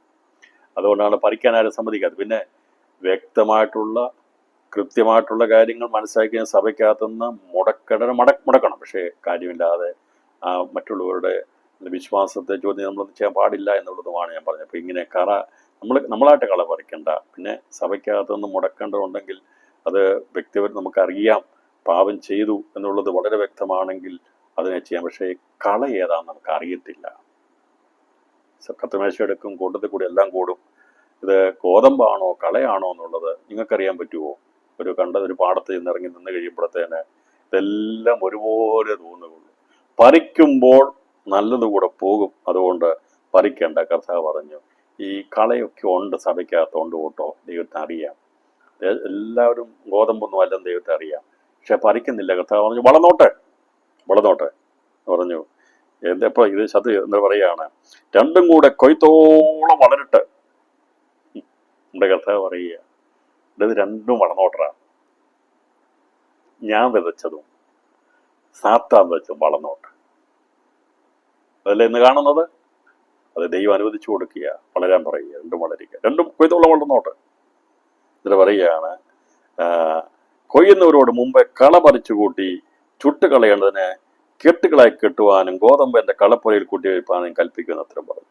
കർത്താവ് ഇത് ഈ സഭയുടെ ബന്ധം 100 മീനി എടുക്കേണ്ടവനെ എടുക്കും, അതിനുശേഷമായി 60 മീനിയുള്ളവരെ എടുക്കും. 30 മീനിയുള്ളവരെ എടുക്കേണ്ട സമയം വരുമ്പോൾ ആ സമയത്ത് ഇതെല്ലാം വളർന്നിങ്ങനെ നിൽക്കും. ആ സമയത്ത് ഞാൻ ഒരു കാര്യം ചെയ്യും. എന്താണെന്ന് ചോദിച്ചാൽ, മുമ്പേ കള പറിച്ചു കൂട്ടി ചുട്ടുകളയേണ്ടതിന് കെട്ടുകളായി കെട്ടുവാനും ഗോതമ്പന്റെ കളപ്പുരയിൽ കൂട്ടിവയ്പ്പാനും കൽപ്പിക്കുന്നു. അപ്പം ദൈവരാജ്യത്തെക്കുറിച്ചാണ് പറഞ്ഞത്. ഇപ്പം 30, 60, 100 മേനി വിളയുന്ന ദൈവസഭയിൽ നിന്ന് ഇതിൻ്റെ 100 മേനിയാകുന്ന സഭ എടുക്കപ്പെട്ട് മണവാട്ടി സഭ എടുക്കപ്പെട്ട് കഴിഞ്ഞാൽ 60 മേനിയാകുന്ന തോഴിമാരാകുന്ന ചന്ദ്രശേഖരസുള്ളവർ എടുക്കപ്പെടുന്ന ശേഷമായി 30 മേനിയായിട്ട് ആയിത്തീരും. പിന്നീട് കളകൾ വളർന്നു നിൽക്കുന്ന ഇതിൻ്റെ അകത്ത് ഗോതമ്പ് ഉണ്ട്, ധാന്യമാണ്. അതിനെ കർത്താവ് പറഞ്ഞു, ഞാൻ ശേഖരിക്കും. അതാണ് ഈ വിളവുകൾ. ഈ കർത്താവ് ലോകാവസാനത്തിൻ്റെ കൊയ്ത്തിൻ്റെ അവസാനത്തിൽ ദുഷ്ടന്മാരെ നീതിമാന്മാരിൽ വേർതിരിക്കുന്ന കർത്താവ് പറഞ്ഞിരിക്കുന്ന ഉപമ. ഇതിനെ മറ്റൊരു രീതിയിൽ കർത്താവ് വെളിപ്പെടുത്തിയിരിക്കുന്ന 13-ാം അധ്യായം അതിൻ്റെ 36 മുതലുള്ള വാക്യങ്ങൾ നമ്മൾ വായിക്കുമ്പോൾ അത് നമ്മൾ അവിടെ പറഞ്ഞിരിക്കുന്ന, അനന്തരം യേശു പുരുഷാരത്തെ പറഞ്ഞയച്ച് വീട്ടിൽ വന്നു. ശിഷ്യന്മാർ അവൻ്റെ അടുക്കൽ വന്ന് ഈ പറഞ്ഞിരിക്കുന്ന ഉപമയുണ്ടല്ലോ, കള വിതച്ചത് ഞങ്ങൾക്ക് പറഞ്ഞു തരണമെന്ന് പറഞ്ഞു. വീട്ടിൽ വന്നു, വയലിലെ കളയുടെ ഉപമ തെളിയിച്ചു തരണമെന്ന് അപേക്ഷിച്ചു. അതിന് അവൻ ഉത്തരം പറഞ്ഞത്, നല്ല വിത്ത് വിതയ്ക്കുന്നവൻ മനുഷ്യപുത്രൻ, വയൽ ലോകം. നല്ല വിത്ത് രാജ്യത്തിന്റെ പുത്രന്മാർ, കള ദുഷ്ടന്റെ പുത്രന്മാർ. അത് വിതച്ചത് ശത്രുവാകുന്ന പിശാശ്. കൊയ്ത്ത് ലോകാവസാനം. കൊയ്യുന്നവർ ദൂതന്മാർ. കളകൂട്ടി തീയിൽ ഇട്ട് ചുടും പോലെ ലോകാവസാനത്തിൽ സംഭവിക്കും. മനുഷ്യപുത്രന്റെ ദൂതന്മാരെ അയക്കും. അവർ അവന്റെ രാജ്യത്തുനിന്ന് എല്ലാ ഇടർച്ചകളെയും അധർമ്മം പ്രവർത്തിക്കുന്നവരെയും കൂട്ടിച്ചേർത്ത് തീച്ചൂട്ടി ഇട്ടുകളെയും. അവിടെ കരച്ചിലും പല്ലുകടി ഉണ്ടാകും. അന്ന് നീതിവാന്മാർ തങ്ങളുടെ പിതാവിന്റെ രാജ്യത്തിൽ സൂര്യനെ പോലെ പ്രകാശിക്കും. ചെവിയുള്ളവൻ കേൾക്കട്ടെ. കർത്താവ് പറഞ്ഞു, ഇതെല്ലാം ലോകാവസാനത്തോളം വളർന്നു. കർത്താവ് പറഞ്ഞു, ഞാൻ ലോകാവസാന എല്ലാ നാളും ഞങ്ങളോട് കൂടിയുണ്ട്. വയലാകുന്ന ലോകത്തിൽ 2000 വർഷം മുമ്പ് യേശു വന്ന് അവന്റെ വചനമാകുന്ന വിത്ത് വിതച്ചിട്ടുണ്ട്. ആ വിത്ത് 30, 60, 100 മേനി വിളഞ്ഞ് അതിന്റെ ഫലം കൊടുക്കുവാനുള്ള 100 മേനിയുടെ സമയമായി. അതിനുശേഷമായി വിശ്വാസത്തിന്റെ കുറവ് സംഭവിക്കും. അത് 60 മേനിയിലേക്കും 30 മേനിയിലേക്കും പോകുമ്പോൾ ലോകാവസാനത്തിന്റെ അന്ത്യത്തിലേക്ക് എത്തുന്നു. കർത്താവ് 2ാം വരവ് അടുക്കുമ്പോൾ കർത്താവ് പറഞ്ഞു, ഞാൻ ചെയ്യും, വേർതിരിക്കുമെന്ന് പറഞ്ഞു. എന്നിട്ട് പറഞ്ഞ, കൊയ്യുന്നവർ ദൂതന്മാർ കളകൂട്ടി തീയിലിട്ട് ചുടും പോലെ ലോകാവസാനത്തിൽ സംഭവിക്കും. 6ാമത്തെ സംഭവം, ലോകാവസാന കൊയ്ത്തിന്റെ അവസാനത്തിൽ ജീവനോടിരിക്കുന്ന സകല മനുഷ്യരെയും മഹത്വ സിംഹാസനം മുമ്പാകെ കൂട്ടിച്ചേർക്കുന്നതാണ് 6ാമത്തെ സംഭവം. അങ്ങനെ കൂട്ടിച്ചേർക്കുന്നതിനെ കുറിച്ച് ഉപമകളായിട്ട് കർത്താവ് പറഞ്ഞിട്ടുണ്ട്. ഉപമ പറഞ്ഞതിനെ കുറിച്ച് 2 ഉപമകളാണ്. മറ്റൊരു ഉപമ 13-ാം അധ്യായം 47 മുതൽ 50 വരെയുള്ള വാക്യങ്ങൾ കർത്താവ് പറഞ്ഞു. ഉപമകൾ തന്നെ കർത്താവ് പ്രസ്താവിച്ചു. കടലിൽ എല്ലാ വക മീനും പിടിപ്പാനിടുന്ന വല വലിച്ചു കയറ്റി നല്ലത് പാത്രങ്ങൾ കൂട്ടിവെച്ച് ചീത്ത എറിഞ്ഞു കളയുന്നത് തുല്യമാണ്. അതുപോലെ ലോകാവസാനത്തിൽ നീതിമാന്മാരുടെ ഇടയിൽ നിന്ന് ദുഷ്ടന്മാരെ വേർതിരിച്ച് തീച്ചുള്ളിട്ട് കളയെന്ന് അവിടെ കരച്ചിൽ വല്ലുകടിയും ഉണ്ടാകുന്നു. അപ്പോൾ ഇങ്ങനെ 2 ഉപമകൾ അതിനോടുള്ള ബന്ധത്തിൽ കർത്താവ് പറഞ്ഞിരിക്കുമ്പോൾ ഇതിനെക്കുറിച്ച് പറഞ്ഞിരിക്കുന്നത് ദൈവത്തിൻ്റെ രണ്ടാമത്തെ വരവുകൾ നടക്കുന്ന വിഷയത്തെക്കുറിച്ചാണ് പറഞ്ഞിരിക്കുന്നത്. അന്ന് ഈ നല്ലവരെ ദുഷ്ടന്മാരിൽ നിന്ന് വേർതിരിക്കുന്നതിന് വേണ്ടി കർത്താവ് ചെയ്യുന്ന കാര്യത്തെക്കുറിച്ചാണ് ഇവിടെ പറഞ്ഞിരിക്കുന്നത്. 2 ഉപമകൾ. ഒന്ന് മത്തായി സുവിശേഷം 13-ാം അധ്യായം അതിൻ്റെ 36 മുതൽ 43 വരെയുള്ള വാക്യങ്ങൾ വയലിലെ കളയുടെ ഉപമയാണ്. അത് ലോകാവസാനം വരെ കളയുണ്ടായിരിക്കും, ഗോതമ്പം ഉണ്ടായിരിക്കും, 30 മേനി ഉണ്ടായിരിക്കും, നിത്യയോഗ്യമായിട്ടുള്ളവർ ഉണ്ടായിരിക്കും. രണ്ടാമത് വയലിൽ പിടിക്കുന്ന മീനുകളുടെ ഉപമ. ഇപ്പോൾ വയലിൽ ഒരു വലയിട്ട് കഴിഞ്ഞാൽ അതിനകത്ത് നെയ്മീൻ മാത്രം കയറുന്നത് ഇടാൻ പറ്റത്തില്ല. പറ്റുമോ? പറ്റത്തില്ല. ഇങ്ങനെയാണോ? എല്ലാം കയറും അതിനകത്ത്, എല്ലാം കയറും. എല്ലാം കയറിക്കോട്ടെ. വയലിട്ടിരിക്കുന്ന വലയോട് സദൃശ്യമാണ് ദൈവരാജ്യം. കടലിൽ വക ഇട്ടിരിക്കുന്ന എല്ലാ മീനും പിടിക്കുന്നതുമായ വലയോട് സദൃശ്യം. 30 മേനിക്കാരനുണ്ട്, 60 മേനിക്കാരുണ്ട്, 100 മേനിക്കാരുണ്ട്. വലയ്ക്കകത്ത് എല്ലാം ഉണ്ട്. ദൈവമിട്ടിരിക്കുന്ന വല അത് വലിച്ചു കയറ്റുന്നത് ലോകാവസാനത്തിലാണ്, അവസാനം. പക്ഷേ അങ്ങനെ വലയിലിട്ട മീൻ പിടിച്ചുകൊണ്ട് പോകുന്ന പോലെ അല്ല കർത്താവിന്റെ മണവാട്ടി സഭ എടുക്കുന്നത്. ഇത് ദൈവരാജ്യത്തോടെ ബന്ധത്തിൽ, സ്വകാര്യത്തോടെ ബന്ധത്തിൽ പറഞ്ഞിരിക്കുന്ന കാര്യമാണ്. ഇപ്പൊ കളയോടെ ബന്ധത്തിൽ പറഞ്ഞിരിക്കുന്നതും മണവാട്ടി സഭ ചേർക്കുന്ന ബന്ധത്തിൽ പറഞ്ഞിരിക്കുന്നത് അത് 30, 60, 100 മേനി എന്ന് പറഞ്ഞിട്ട് തികവുള്ളതിനെ കാണിച്ചിട്ട് പിന്നീട് ദൈവരാജ്യത്തിൽ ഉൾപ്പെടുന്നവർ ആരൊക്കെയാണെന്ന് വെളിപ്പെടുത്താൻ വേണ്ടിയാണ് കളയോടുള്ള ബന്ധത്തിൽ, സുവിശേഷ ബന്ധത്തിൽ പറഞ്ഞിരിക്കുന്നത്. ലോകത്തിന്റെ സകലജാതികളുടെ ബന്ധത്തിൽ, വെള്ളത്തോടുള്ള ബന്ധത്തിൽ പറഞ്ഞിരിക്കുന്നത് ഈ വലയോടുള്ള ബന്ധത്തിലാണ് പറഞ്ഞിരിക്കുന്നത്. അപ്പോൾ അത് ഉപമ പറഞ്ഞ ദൈവരാജ്യത്തെ കുറിച്ചല്ല, മണവാട്ടി സഭയെ കുറിച്ചല്ല പറഞ്ഞിരിക്കുന്നത്. 30, 60, 100 മേനി വിളയുന്നെന്ന് പറഞ്ഞിട്ട് അത് കർത്താവിന്റെ സുവിശേഷം വളർന്ന് 100 മേനിയിലേക്ക് വിളയും. ആ സഭ എടുക്കപ്പെട്ട് കഴിഞ്ഞാൽ അത് 60, 30 പോയി ലോകാവസാനത്തിൽ മനുഷ്യത്വം വരുമ്പോൾ വിശ്വാസം കണ്ടെത്തുമോ എന്നുള്ള നിലവാരത്തിലേക്ക് വരും എന്നുള്ള അവസ്ഥയിലേക്കാണ് വരുന്നത്. അപ്പൊ അതിനോടുള്ള ബന്ധത്തിനാണ് ഇവിടെ ഇത് പറഞ്ഞിരിക്കുന്നത്. അപ്പോൾ മഹത്വസിംഹാസനത്തിന് മുമ്പിൽ സകലജാതികളെ ദൂതന്മാർ കൂട്ടിച്ചേർക്കുന്നത് എങ്ങനെയാകുന്നു എന്നുള്ളതിനെ കുറിച്ച് മത്തായി സുവിശേഷം 25-ാം അധ്യായം 31 മുതൽ 33 വരെയുള്ള വാക്യങ്ങൾ കർത്താവ് വളരെ വ്യക്തമായി പറഞ്ഞു. ഉപമകളായിട്ട് പറയാതെ കർത്താവ് വളരെ വ്യക്തമായിട്ട് ഇവിടെ പറഞ്ഞിരിക്കുന്ന കാര്യമാണ് 6ാമത്തെ സംഭവം. അപ്പൊ ഞാൻ ഉപമ പറഞ്ഞത് ദൈവരാജ്യത്തെ കുറിച്ച് പറഞ്ഞിരിക്കുന്ന കാര്യങ്ങൾ, ഉപമകളെല്ലാം കർത്താവ് പറഞ്ഞിരിക്കുന്നു. വചനം വിതച്ച് 30, 60, 100 മേനി വിളഞ്ഞു. പക്ഷെ മനുഷ്യൻ ഉറങ്ങിയപ്പോൾ കളകൾ വിതയ്ക്കും, സാത്താൻ വന്ന് വിതയ്ക്കും. അതിന്റെ അർത്ഥം ഇവിടെ ഇപ്പോൾ വിതച്ചിരിക്കുന്നത് ചെറിയ വിത മാത്രമേ ഉള്ളൂ. അത് പരിശുദ്ധാത്മാവുള്ളതുകൊണ്ട് പ്രബലപ്പെടത്തില്ല. എന്നാൽ ശ്രദ്ധിച്ചുകൊള്ളുക, 100 മേനിയുള്ള ദൈവസഭ എടുക്കപ്പെട്ട ശേഷമായി സാത്താൻ, എതിർക്രിസ്തു ഇവിടെ വന്ന് വിതയ്ക്കും. അതിനെയാണ് കർത്താവ് പറഞ്ഞത്, സാത്താൻ വന്ന് മനുഷ്യൻ ഉറങ്ങിയപ്പോൾ സാത്താൻ വന്ന് വിതച്ചെന്ന് പറഞ്ഞു. ഞാൻ പറഞ്ഞ 2 സന്ദർഭമുണ്ട്. ഒന്ന് നമുക്കറിയാം, AD 300 മുതൽ ദൈവസഭ ഉറങ്ങിയപ്പോൾ ദുരുപദേശങ്ങൾ കടന്നു വന്നു. ദുരുപദേശങ്ങൾ കടന്നു വന്നപ്പോഴും പരിശുദ്ധാത്മാവിയുടെ സഭയെ മൂടപ്പെട്ടിരുന്നുകൊണ്ട് സഭയെ കീഴ്പ്പെടുത്തി കളയാൻ കഴിഞ്ഞില്ല. എന്നാൽ പലവിധ സംഘടനകളിൽ ഇതിനകത്ത് ഉണ്ടായി എന്നുള്ളതല്ലാതെ ദൈവസഭയെ ഇല്ലാതാക്കാൻ ഒരു ശക്തിക്ക് കഴിഞ്ഞിട്ടില്ല. എന്നാൽ ഞാൻ എൻ്റെ സഭയെ പണിയും, പാതാള ഗോപുരത്തെ ജയിക്കണമെന്ന് പറഞ്ഞ കർത്താവ് പറഞ്ഞു, സാത്താൻ വരും, എതിർക്രിസ്തു വരും. യേശുക്രിസ്തു വന്ന് പ്രസംഗിച്ചതുപോലെ 3.5 വർഷം തെരുക്കളിൽ വന്ന് പഠിപ്പിക്കും. അവന് ഉപദേശം പറയാൻ വേണ്ടി വരും. അന്നാണ് കള വിതയ്ക്കപ്പെടുന്നത്. അതേക്കുറിച്ച് കാരണം ലോകാവസാനത്തിന് മുമ്പായി സാത്താൻ വന്ന് വിതയ്ക്കും, നേരിട്ട് വന്ന് വിതയ്ക്കും. മറ്റേത് നമുക്ക് കാണാൻ സാധിക്കുന്ന ദുരുപദേശങ്ങളായിരുന്നു. എന്നാൽ എതിർക്രിസ്തുവും സാത്താനും കള്ളപ്രവാചനും കൂടി ലോകത്തിൽ വന്ന് വിതയ്ക്കുന്ന ഇതിനെക്കുറിച്ചാണ് ഇവിടെ കഥ പറഞ്ഞിരിക്കുന്നത്. സാത്താൻ വന്ന് വിതച്ചതാണ്, അവന്റെ വിതയായിരിക്കും. അന്നിവിടെ സുവിശേഷം ദുർലഭവും സാത്താൻ വിതയ്ക്കുന്നത് അധികവുമായിരിക്കും. അതിനെക്കുറിച്ചാണ് വലിയ വെള്ളപ്പൊക്കത്തെക്കുറിച്ച് പറഞ്ഞിരിക്കുന്നത്. ഒരു പറഞ്ഞല്ലോ, പാറമേ അടിസ്ഥാനമിട്ട് വീട്, മണലിന്മേൽ വീട് പണിതത്, ഉപദേശം അതെല്ലാം വന്ന് വെള്ളം അടച്ചു കഴിയുമ്പോൾ അടിസ്ഥാനമില്ലാതെ മറിഞ്ഞു പോകുന്ന പോലെ വെള്ളപ്പൊക്കം, ദുരുപദേശം, സാത്താൻ നേരിട്ട് പ്രവർത്തിക്കും. ഇതുവരെയും സാത്താൻ അതുപോലെ പഠിപ്പിച്ചിട്ടില്ല, ഉപദേശിച്ചിട്ടില്ല. എന്നാൽ ഒരു കാലം വരാൻ പോകുന്നു. എന്താണെന്നറിയാമല്ലോ, ദൈവസഭ എടുക്കപ്പെട്ട ശേഷമായി സാത്താനെ മുഖത്തിൽ തുടങ്ങും. എതിർക്രിസ്തുവിന്റെ സമയത്ത് ടീച്ചിങ് ആയിരിക്കും. അത് അന്ന് പഠിപ്പിക്കുന്നത് കർത്താവ് പറഞ്ഞത്, യേശുവിനെ അംഗീകരിച്ചില്ല, എന്നാൽ സ്വന്തം പേരെടുത്ത് ഒരുത്തൻ വരും, അവനെ നിങ്ങൾ അംഗീകരിക്കുന്നു. അവർ പറയുന്നുണ്ട്, നമുക്ക് തുറന്ന് വായിക്കുമ്പോൾ കാണാൻ സാധിക്കും, അവൻ്റെ പഠിപ്പിൽ അനേകർ വീണു പോകും കേട്ടോ. യേശു ക്രിസ്തുവിൻ്റെ വചനം അത് നീതിയുള്ളതും നിർമ്മലീകരിക്കുന്നതും അത് നമ്മളെ ശുദ്ധീകരിച്ച് വേർതിരിക്കുന്നതുമാണെങ്കിൽ സാത്താന്റെ ഉപദേശം അത് വെളിപ്പെടാൻ പോകുക. വയലാകുന്ന ലോകം ശ്രദ്ധിച്ചുകൊള്ളുക, ഇന്ന് രാത്രി ദൈവാത്മാ ഞാൻ വിളിച്ചു പറയുക, ഇതുവരെയും അവൻ വിതയ്ക്കേണ്ട പോലെ അവന് വിതയ്ക്കാൻ കഴിഞ്ഞിട്ടില്ല സാത്താന്. ഇതുവരെയും ദൈവത്തിന്റെ പരിശുദ്ധമായി ഇവിടെ പ്രൊട്ടക്ട് ചെയ്യുന്നുണ്ട്, ദൈവസഭയും അതിന്റെ പ്രസക്തി നിൽക്കുന്നു. എന്നാൽ ദുരുപദേശം വേടി 320 മുതൽ ഒരു അന്ധകാര ഘട്ടത്തിലേക്ക് പോയപ്പോൾ ഇവിടെ ഉണ്ടായിട്ടുണ്ടെങ്കിലും പരിശുദ്ധാത്മാവ് മുഖാന്തരമായി സഭയെ ദൈവം അത് പരിവർത്തിപ്പിച്ചു കൊണ്ടിരുന്ന എല്ലാ കാലഘട്ടങ്ങളിലും വീണ്ടും അതിനെ റിസ്റ്റോർ ചെയ്ത് 100 മേനിയിലേക്ക് കർത്താവ് കൊണ്ടുവരാൻ കർത്താവ് ആഗ്രഹിക്കുന്നു. എന്നാൽ 100 മേനിയിൽ നിന്ന് 60ലേക്കും 30ലേക്കും പോയി കഴിയുമ്പോൾ വലിയൊരു കാലഘട്ടം വരാൻ പോകുക. ഈ സാത്താനി ഉപദേശം, എതിർ ക്രിസ്തുവിന്റെ ടീച്ചിങ് ഇവിടെ കടന്നു വരും. അതിലെ ലക്ഷണങ്ങൾ കണ്ടു തുടങ്ങിയിട്ടുണ്ട്. അതുകൊണ്ട് പ്രിയപ്പെട്ടവരെ, ആ ഉപദേശത്തിൽ ആരും വീണു പോകരുത്. മയക്കിക്കളയുന്ന, മന്ദീഭവിക്കുന്ന, വഞ്ചിക്കുന്ന, പ്രലോഭിപ്പിക്കുന്ന പൈശാചിക ചിന്തകളിലും ആലോചനകൾ പെട്ടുപോകരുത്.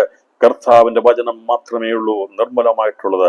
അത് ശാസിക്കുന്നതാണ്, ശിക്ഷിക്കുന്നതാണ്, ഗുണീകരിക്കുന്നതാണ്, മനസ്സിന്റെ അകത്ത് ദൈവിക ശക്തി പകരുന്നതാണ്. ആ വചനത്തിലായിരിക്കണം ഞാൻ നിങ്ങളും ദിവസങ്ങളിലാകേണ്ടത്.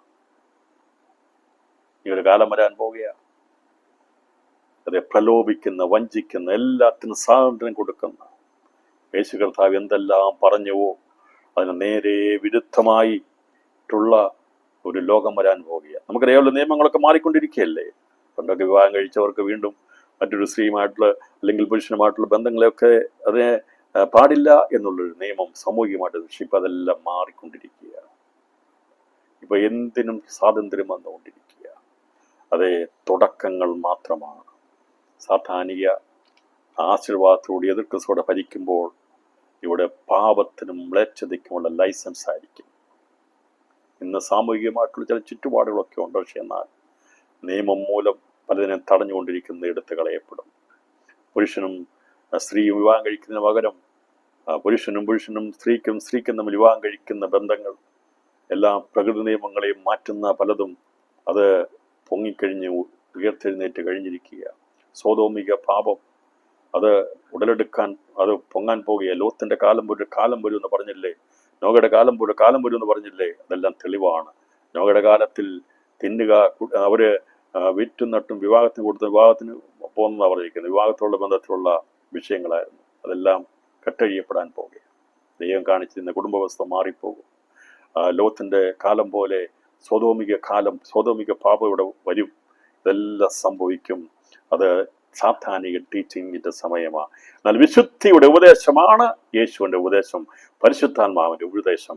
അത് പ്രകൃതിക്ക് വിരുദ്ധമല്ല, പ്രകൃതി നിയമങ്ങൾക്ക് വിരുദ്ധമല്ല ക്രിസ്തുവിന്റെ ഉപദേശം. എന്നാൽ എതിർ ക്രിസ്തുവിന്റെ ഉപദേശങ്ങൾ, അവന്റെ ടീച്ചിങ് എല്ലാം പ്രകൃതി വിരുദ്ധമായിരിക്കും, സാമൂഹിക വിരുദ്ധമായിരിക്കും, ദൈവിക വിരുദ്ധമായിരിക്കും. അതിനെല്ലാം അനുകൂലമായിരിക്കുന്ന ഒരു സാഹചര്യം ഒരുങ്ങുമ്പോൾ പാപത്തിൽ രസിക്കുന്നവർക്ക് ഏറ്റവും നല്ല ഒരു കാലഘട്ടം വരാൻ പോകുക. എന്നാൽ നീതിയുടെ ഒരു കിരണമെങ്കിലും അകത്തുള്ള ഒരു വ്യക്തിക്ക് പോലും ഈ പാപത്തോടുള്ള ബന്ധത്തിൽ നിൽക്കാൻ കഴിയാത്തത്. അതുകൊണ്ടാണ് ദൈവവചനത്തെ സ്നേഹിക്കുകയും അതനുസരിച്ച് രൂപപ്പെടുകയും ചെയ്യുന്നത്. അപ്പോൾ ഇങ്ങനെയുള്ള കാര്യങ്ങളൊക്കെ കർത്താവ് പറഞ്ഞു ലോകാവസാനത്തിൽ ഞാൻ ചെയ്യേണ്ടത് ചെയ്യും.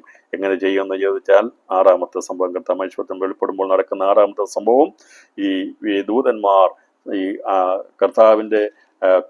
കർത്താവും പരിവാരങ്ങളും എല്ലാം കല്യാണ സദ്യ വിരുന്നശാലയിൽ തകൃതിയായി സന്തോഷത്തോടെ നടക്കും. ഇതുവരെ ഉണ്ടാകാത്തതും ഏറ്റവും വലിയ അനുഗ്രഹിക്കപ്പെട്ട ഒരു വിവാഹ സദ്യ നടക്കാൻ പോവുകയാണ്. നിങ്ങളിന്ന് ലോകത്തിൽ കണ്ട എല്ലാവിധ കല്യാണ ശുശ്രൂഷകളും വിവാഹങ്ങളെക്കാൾ, അതേ സദ്യയേക്കാൾ ഏറ്റവും ശ്രേഷ്ഠമേറിയ വിവാഹ കല്യാണ സദ്യ നടക്കാൻ പോവുകയാണ്. അതിന് സാക്ഷ്യം ഈ ഭൂമി വഹിക്കും. അതിൻ്റെ അകത്ത് അവനോട് കൂടെ ആ വിശേഷ വസ്ത്രം ധരിച്ച് അവൻ്റെ മണവാട്ടിയായി കല്യാണ സദ്യയിൽ പങ്കെടുക്കുവാൻ ഭാഗ്യമുള്ളവർ ഇന്ന് രാത്രിയിൽ എത്ര ഭാഗ്യകരമായ കാര്യമാണ്. കാനാവിലെ കല്യാണത്തിൻ്റെ കുറവ് തീർത്ത കല്യാണമാണ്, കല്യാണ സദ്യയാണ് ദൈവം ആദ്യമായി ആരംഭമായി നടത്തിയതെങ്കിൽ അത് അക്ഷരികമായി കർത്താവ് തൻ്റെ രാജ്യത്തിൽ ഇവിടെ ചെയ്ത് കാണിക്കും. കുഞ്ഞാടിൻ്റെ കല്യാണ സദ്യ ഭൂമിയിൽ നടക്കപ്പെടും. അന്ന് ആ കല്യാണ സദ്യ അനുഗ്രഹത്തോടെ ആ ബാങ്കറ്റ് ഹാൾ അണ്ടർഗ്രൗണ്ടിൽ നടന്നുകൊണ്ടിരിക്കുമ്പോൾ അവിടെ ദൂതന്മാർ ആ സമയത്ത് അന്ന് ജീവനോടിരിക്കുന്ന സകല മനുഷ്യരെയും യെരൂശലേമിൽ കൂട്ടിവരുത്തും. കർത്താവിൻ്റെ മഹത്വ സിംഹാസനം വിടുന്ന മഹത്വ അവിടെ സകല മനുഷ്യരെയും കൂട്ടിവരുത്തും. അപ്പോൾ അകത്ത് കർത്താവും അവനോടുകൂടെ മണവാട്ടിയും തോഴിമാരും തോഴന്മാരും ദൂത സഞ്ചയങ്ങളും അതുപോലെ സ്നേഹിതവതയിൽ ചേർക്കപ്പെട്ടവരും പഴയ വിശുദ്ധന്മാരും പുതിയ വിശുദ്ധന്മാരും തേജസ് പ്രാപിച്ചവരും തേജസ് പ്രാപിക്കാതെ ചേർക്കപ്പെട്ട വൃതന്മാരായിട്ടുള്ളവർ സ്നേഹിത പദവിയിൽ നല്ലവരായിട്ടുള്ളവർ എല്ലാവരും കൂടി ആനന്ദത്തിൻ്റെ കല്യാണ സദ്യ അന്ന് നടക്കുമ്പോൾ എനിക്കത് വർണ്ണിക്കാൻ അറിയത്തില്ല.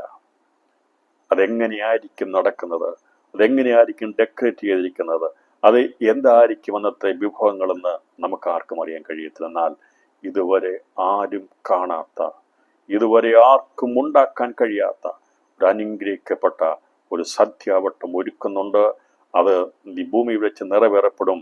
അത് കുഞ്ഞാടിൻ്റെ കല്യാണ സദ്യയാണ്. അതിനുശേഷമായി ഈ പറയുന്ന ആ സമയത്ത് മഹത്വ സിംഹാസനത്തിന് മുമ്പാകെ സകല മനുഷ്യരെയും കൂട്ടിവരുത്തും എന്ന് പറഞ്ഞാൽ ഇവിടെ ഈ കഥ അടച്ച ശേഷമായി വെളിയിൽ നിന്ന് മുട്ടുന്നവരുണ്ട്, തട്ടുന്നവരുണ്ട്, തുറക്കണമെന്ന് പറയുന്നവരുണ്ട്. അവരൊക്കെ അവിടെ ഇങ്ങനെ വളരെ നഷ്ടപ്പെട്ട് ഇല്ലാതിരിക്കുമ്പോൾ ദൂതന്മാർ വന്ന് സകലത്തെയും കൂട്ടിക്കൊണ്ടുപോകും.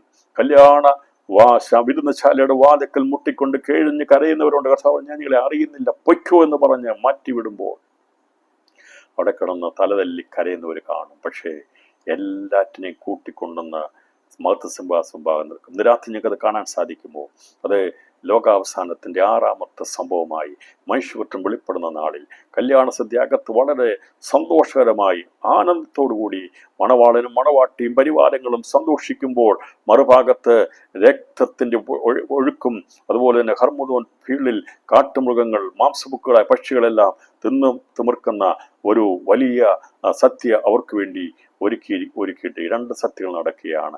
ഈ സമയത്തന്ന് ഭൂമിയിൽ ജീവനോടിരിക്കുന്ന സകല മനുഷ്യരെയും യെരൂശലേമിൽ കൂട്ടിവരുത്തുമെന്ന് മത്തായി സുവിശേഷം 25-ാം അധ്യായം 31-33 വാക്യങ്ങൾ പറഞ്ഞിരിക്കുന്നതാണ്. ഈ പറഞ്ഞിരിക്കുന്ന ലോകാവസാനമാകുന്ന കൊയ്ത്തിന്റെ അവസാനത്തിൽ ജീവനോടിരിക്കുന്ന സകല മനുഷ്യരെയും മഹത്വ സമാജമായി കൂട്ടിവരുത്തുന്ന സന്ദർഭം പറഞ്ഞിരിക്കുന്നത്. മനുഷ്യപുത്രൻ തന്റെ തേജസ്സോടെ സകല വിശുദ്ധ ദൂതന്മാരുമായി വരുമ്പോൾ അവൻ തന്റെ തേജസ്സിന്റെ സിംഹാസനത്തിൽ ഇരിക്കും. സകല ജാതികളെയും അവന് മുമ്പിൽ കൂട്ടും. അവൻ അവരെ ഇടയൻ ചെമ്മരിയാടുകളെയും കോലാടുകളെയും തമ്മിൽ വേർതിരിക്കുന്ന പോലെ വേർതിരിച്ച് ചെമ്മരിയാടുകളെ തൻ്റെ വലത്തും കോലാടുകളെ തൻ്റെ ഇടത്തും നിർത്തും. ഇതാണ് ഈ 6ാമത്തെ സംഭവം. ഇന്ന് രാത്രി സമയം മുമ്പോട്ട് പോയതുകൊണ്ട് ഞാനിതേക്കുറിച്ച് കൂടുതൽ വിശദീകരിക്കാൻ ആഗ്രഹിക്കുന്നില്ല. ഇതേക്കുറിച്ച് ദൈവം വെച്ചാൽ അടുത്ത ആഴ്ചയിൽ കഥ വരാൻ താമസിച്ച് നമ്മൾ എടുക്കുന്നതായിരിക്കും. ഇതിൻ്റെ സംഭവ പശ്ചാത്തലം മനസ്സിലായല്ലോ എന്താണ് ഒന്നുകൂടി വായിച്ച് ഞാനത് നിർത്തുന്നതായിരിക്കും. ഇതിൽപ്പെടുന്ന ആരായിരിക്കും എന്ന് ചോദിച്ചാൽ ഇത് മണവാട്ടി സഭയല്ല. അന്ന് ഇത് ആരാണെന്ന് ചോദിച്ചാൽ അന്ന് പട്ടണം ഭരിക്കുന്നവരല്ല. ഇവരാരാകുന്നു എന്നുള്ളത് 25-ാം അധ്യായത്തിൽ പറഞ്ഞിട്ടുണ്ട്.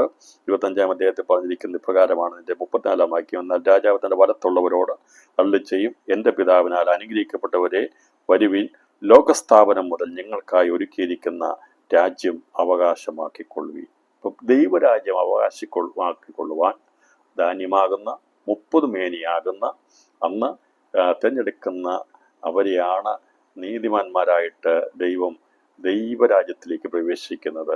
പിതാവായി നിങ്ങൾക്ക് വേണ്ടി ഒരുക്കിയിരിക്കുന്ന രാജ്യം, പിതാവ് നിങ്ങൾക്ക് വേണ്ടി ഒരുക്കിയിരിക്കുന്ന വൃതന്മാരായിട്ടുള്ളവർ, കഷ്ണം സഹിച്ചെന്നവർ, അങ്ങനെ പാടുപെട്ട് നിന്നവരെ ദൈവമായ കർത്താവ് നിങ്ങൾക്കായി ഒരുക്കിയിരിക്കുന്ന രാജ്യാവകാശിക്കൊള്ളുവീൻ. അപ്പോൾ ഇത് മുഴുവൻ വായിച്ച് 25-ാം അധ്യായം അതിൻ്റെ 31 മുതൽ 46 വരെയുള്ള വാക്യങ്ങൾ വായിച്ച് വ്യാഖ്യാനിക്കേണ്ടതാണ്. ദൈവം വെച്ചാൽ നമുക്ക് അടുത്ത ദിവസം അത് വ്യാഖ്യാനിക്കാം.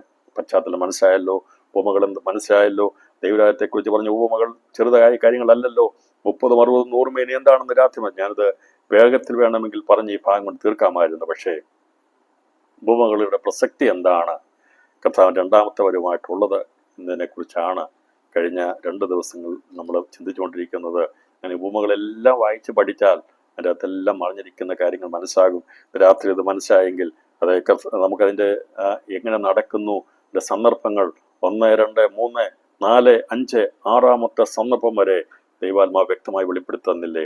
അപ്പോൾ അത് ക്രമീകൃതമായി പഠിക്കണം. ഓരോന്നും വ്യത്യസ്തമായി മാറി ഓരോന്നോട് ചിന്തിക്കേണ്ട സ്ഥലത്ത് പഠിക്കണം.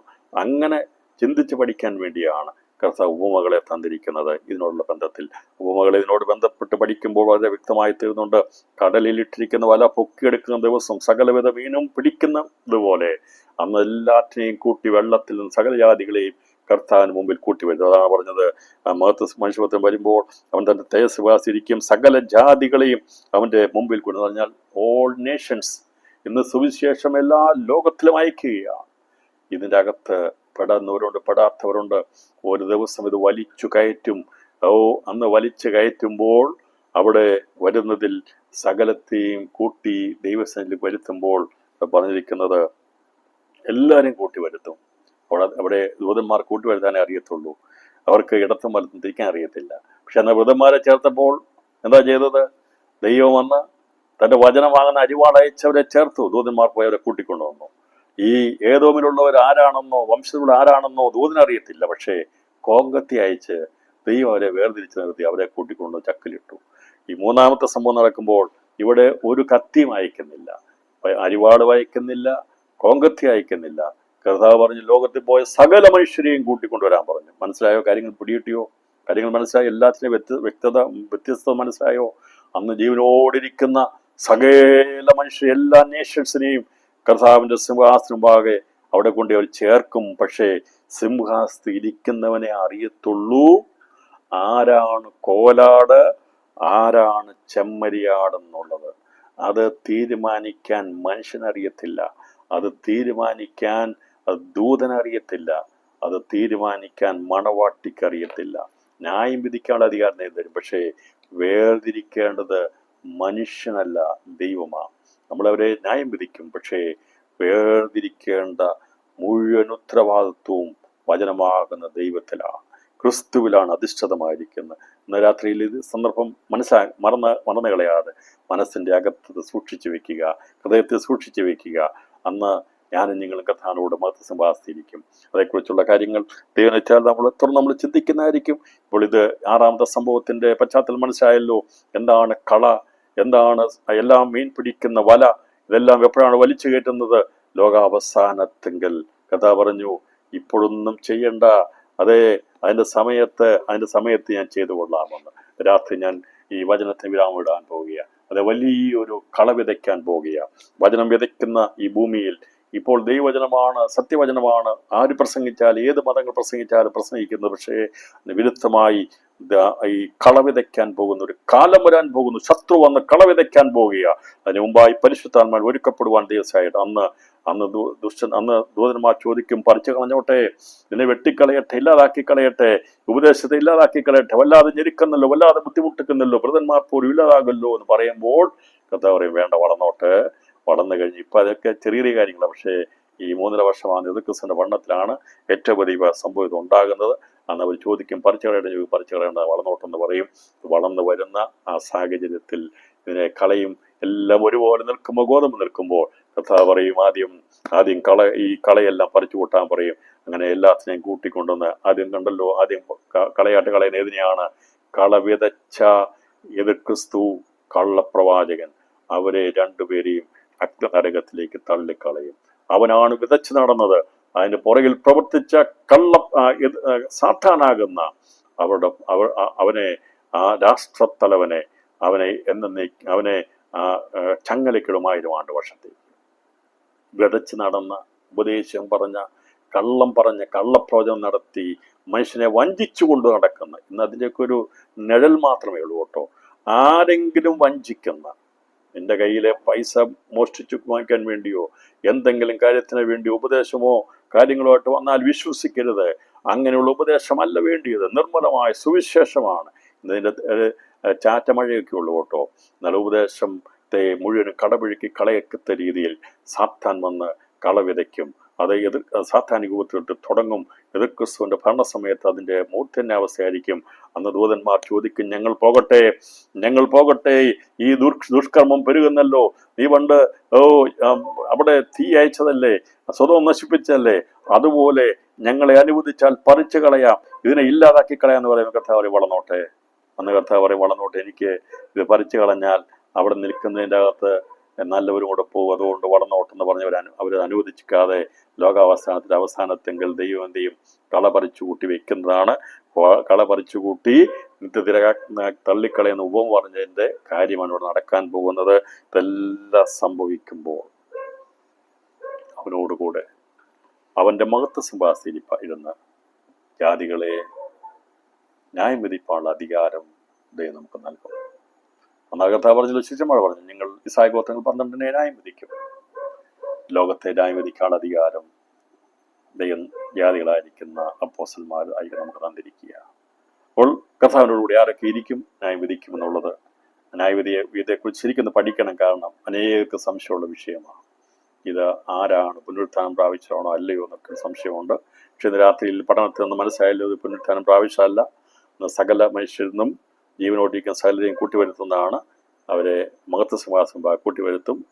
ഇടയനാണ്, കർത്താവാണ് അവരെ വേർതിരിച്ച് ഇടത്തും വലത്തും നിർത്തുന്നത്. അവരാരായിരിക്കും, അവർ ചെയ്ത കാര്യങ്ങൾ എന്തൊക്കെയാണ് എന്നുള്ളതിനെക്കുറിച്ച്, അത് ഇപ്പോൾ ചെയ്യുന്ന കാര്യത്തെക്കുറിച്ചല്ല. ഇപ്പം നീ ബെഡ്ഷീറ്റ് കൊടുക്കുന്നതോ ഇപ്പം നീ സോപ്പ് കൊടുക്കുന്നതോ പനാതല നടത്തുന്നതൊന്നും അല്ല എന്നത് പറഞ്ഞിരിക്കുന്നത്. അത് ആ ഒരു കാലഘട്ടത്തിലെ കാര്യം. ഇപ്പോൾ ചെയ്യണം, നമ്മൾ നന്മ പ്രവർത്തി സൽപ്രവർത്തികൾ ചെയ്യണം. പക്ഷേ വലത്ത് വടത്ത് നിൽക്കാൻ വേണ്ടി ആരും പുതപ്പം കൊടുക്കരുത്, ആരും ബ്ലാങ്കറ്റും കൊടുക്കരുത്, രൂപയും കൊടുക്കരുത്. പ്രിയപ്പെട്ടവരെ, വലത്തെടുത്ത് നിൽക്കുന്ന സന്ദർഭം വേറെയാണ്. അത് അന്നേരം എതിർക്രിസ്തുവിന്റെ പണ്ടത്തിന്റെ ലോകാവസ്ഥയുടെ പ്രസവവേദന സമയത്തുള്ള സംഭവമാണ്. ഇപ്പം നീ ഒരു ബെഡ്ഷീറ്റ് കൊടുത്തിട്ട്, ഇപ്പം നിനക്ക് വേണ്ടാത്ത ഒരു ഷൂ കൊടുത്തിട്ട് നീ വിചാരിക്കരുത് ഞാൻ ദാനധർമ്മം ചെയ്ത് കർത്താവ് വരുമ്പോൾ മഹത്വസിംഹാസനം വലത്ത് പോകാതിരിക്കാന്ന് വിചാരിക്കരുത്. അത് അന്നത്തെ കാലമാണ്. അന്ന് എതിർക്രിസ്തുവിന്റെ പണ്ട സമയത്തുള്ള ബന്ധത്തിൽ നടക്കുന്ന കാലമാണ്. അന്ന് യഹൂദനോടും അന്ന് സുവിശേഷത്തിന് വേണ്ടി അനുകൂലമായി നിൽക്കുന്നവർക്ക് വേണ്ടി ചെയ്യുന്നതാണ് അതേക്കുറിച്ചാണ് പറഞ്ഞിരിക്കുന്നത്. ഇപ്പം ഇപ്പം അത് ചെയ്യണം. നമ്മൾ സൽപ്രവൃത്തിക്കെതിരല്ല ദൈവസഭ. പക്ഷേ വലത്തും ഇടത്തു നിർത്താൻ വേണ്ടി ആരെങ്കിലും അത് ചെയ്യുന്നുണ്ടെങ്കിൽ തെറ്റായ പഠിപ്പിക്കലാണ് എൻ്റെ പ്രിയപ്പെട്ടവരെ. അന്ന് ഈ പറയുന്ന അതിനുവേണ്ടി കാത്തിരുന്ന് മരിച്ചു പോകുന്ന ഒറ്റ പോലും മുഴുത്താൻ പ്രാപിക്കത്തില്ല. അത് കൊടുക്കുന്ന ആളെ വരുള്ളൂ. അതുകൊണ്ട് ഇടത്തും വലത്ത് നിർത്താൻ വേണ്ടി, നിങ്ങൾ വലത്ത് നിൽക്കാൻ വേണ്ടി, വലത്ത് ഭാഗത്തിൻ്റെ മക്കളായി തീരാൻ വേണ്ടി, ഒരിക്കലും വലത്ത് ഭാഗത്ത് ചെമ്പരിയാടായി തീരാൻ വേണ്ടി ആയിരിക്കരുത് നമ്മുടെ ജീവിതം നയിക്കേണ്ടത്. നാം ജീവിക്കേണ്ടത് ഈ കാലഘട്ടത്തിൽ ദൈവജനം, ദൈവമക്കൾ ലോകത്തോട് സദ്വർത്താനം അറിയിക്കുന്നത് വലത്ത് ഭാഗത്ത് നിൽക്കുന്ന ചെമ്മരികളാകുവാനല്ല, കുഞ്ഞാടിനോടുകൂടെ വലത്ത് ഭാഗത്ത് നിൽക്കുവാൻ ഭാഗ്യം ലഭിക്കുന്നവരെ മണവാട്ടിയാകുവാൻ ദൈവം വലിയ ഭാഗ്യം തന്നിട്ടുണ്ട്. അതുകൊണ്ട് നാം നന്മ പ്രവൃത്തി ചെയ്തിട്ടല്ല അത് ചെയ്യുന്നത്. നാം ദിവസങ്ങൾ നമ്മുടെ ഹൃദയത്തെ സമർപ്പിച്ചുകൊണ്ട് ആത്മമണവാളന് വേണ്ടി നാം ജീവിക്കുന്നു. സൽപ്രവർത്തികൾ ചെയ്യുന്ന വിചാരിക്കുന്നത് മറ്റൊരു രീതിയിലാണ്. പക്ഷേ പ്രിയപ്പെട്ടവരെ, ഒരുവൻ ക്രൂശിൽ ചൊരിഞ്ഞ് രക്തം കൊണ്ട് ചെയ്ത പ്രവൃത്തിയല്ലാതെ മറ്റൊന്നുമില്ല. എന്നാൽ നമ്മൾ സൽപ്രവൃത്തി മുൻപന്തിയിൽ വരികയും ചെയ്യണം. അതുകൊണ്ട് തെറ്റായിട്ടുള്ള ചിന്തകളുണ്ടെങ്കിൽ മാറണം. ദൈവം അതേക്കുറിച്ച് വരുന്ന ആഴ്ച ചിന്തിക്കുന്ന സമയമില്ലാത്തതുകൊണ്ട് ഞാൻ ഇന്ന് ഈ രാത്രിയിലെ ക്ലാസ്സിന് വിരാമം കുറിക്കുന്നു. ദൈവമായ കർത്താവ് നമ്മെ എവിടെയും ധാരാളമായി അനുഗ്രഹിക്കട്ടെ. ഞാൻ വിശ്വസിക്കുന്ന ക്ലാസ്സുകൾ ഈ ഉപമകളോടുള്ള ബന്ധത്തിൽ ലോകാവസാന സംഭവങ്ങളെ വെളിപ്പെടുത്തുന്നതിൻ്റെ കാര്യങ്ങൾ, മർമ്മങ്ങൾ മനസ്സിലാകുന്നു. ഇനി ദൈവനെ വായിക്കുമ്പോൾ, ഈ ഉപമകളൊക്കെ വായിക്കുമ്പോൾ ഞങ്ങൾക്ക് അതിൻ്റെ കൂടുതൽ കാര്യങ്ങൾ എടുക്കാൻ സാധിക്കും എന്ന് ഞാൻ വിശ്വസിച്ചുകൊണ്ട് അതിന് ദൈവം ഇടയാക്കട്ടെ എന്ന് ആഗ്രഹിക്കുകയും പ്രാർത്ഥിക്കുകയും ചെയ്തുകൊണ്ട് ദൂതന് വിരാമം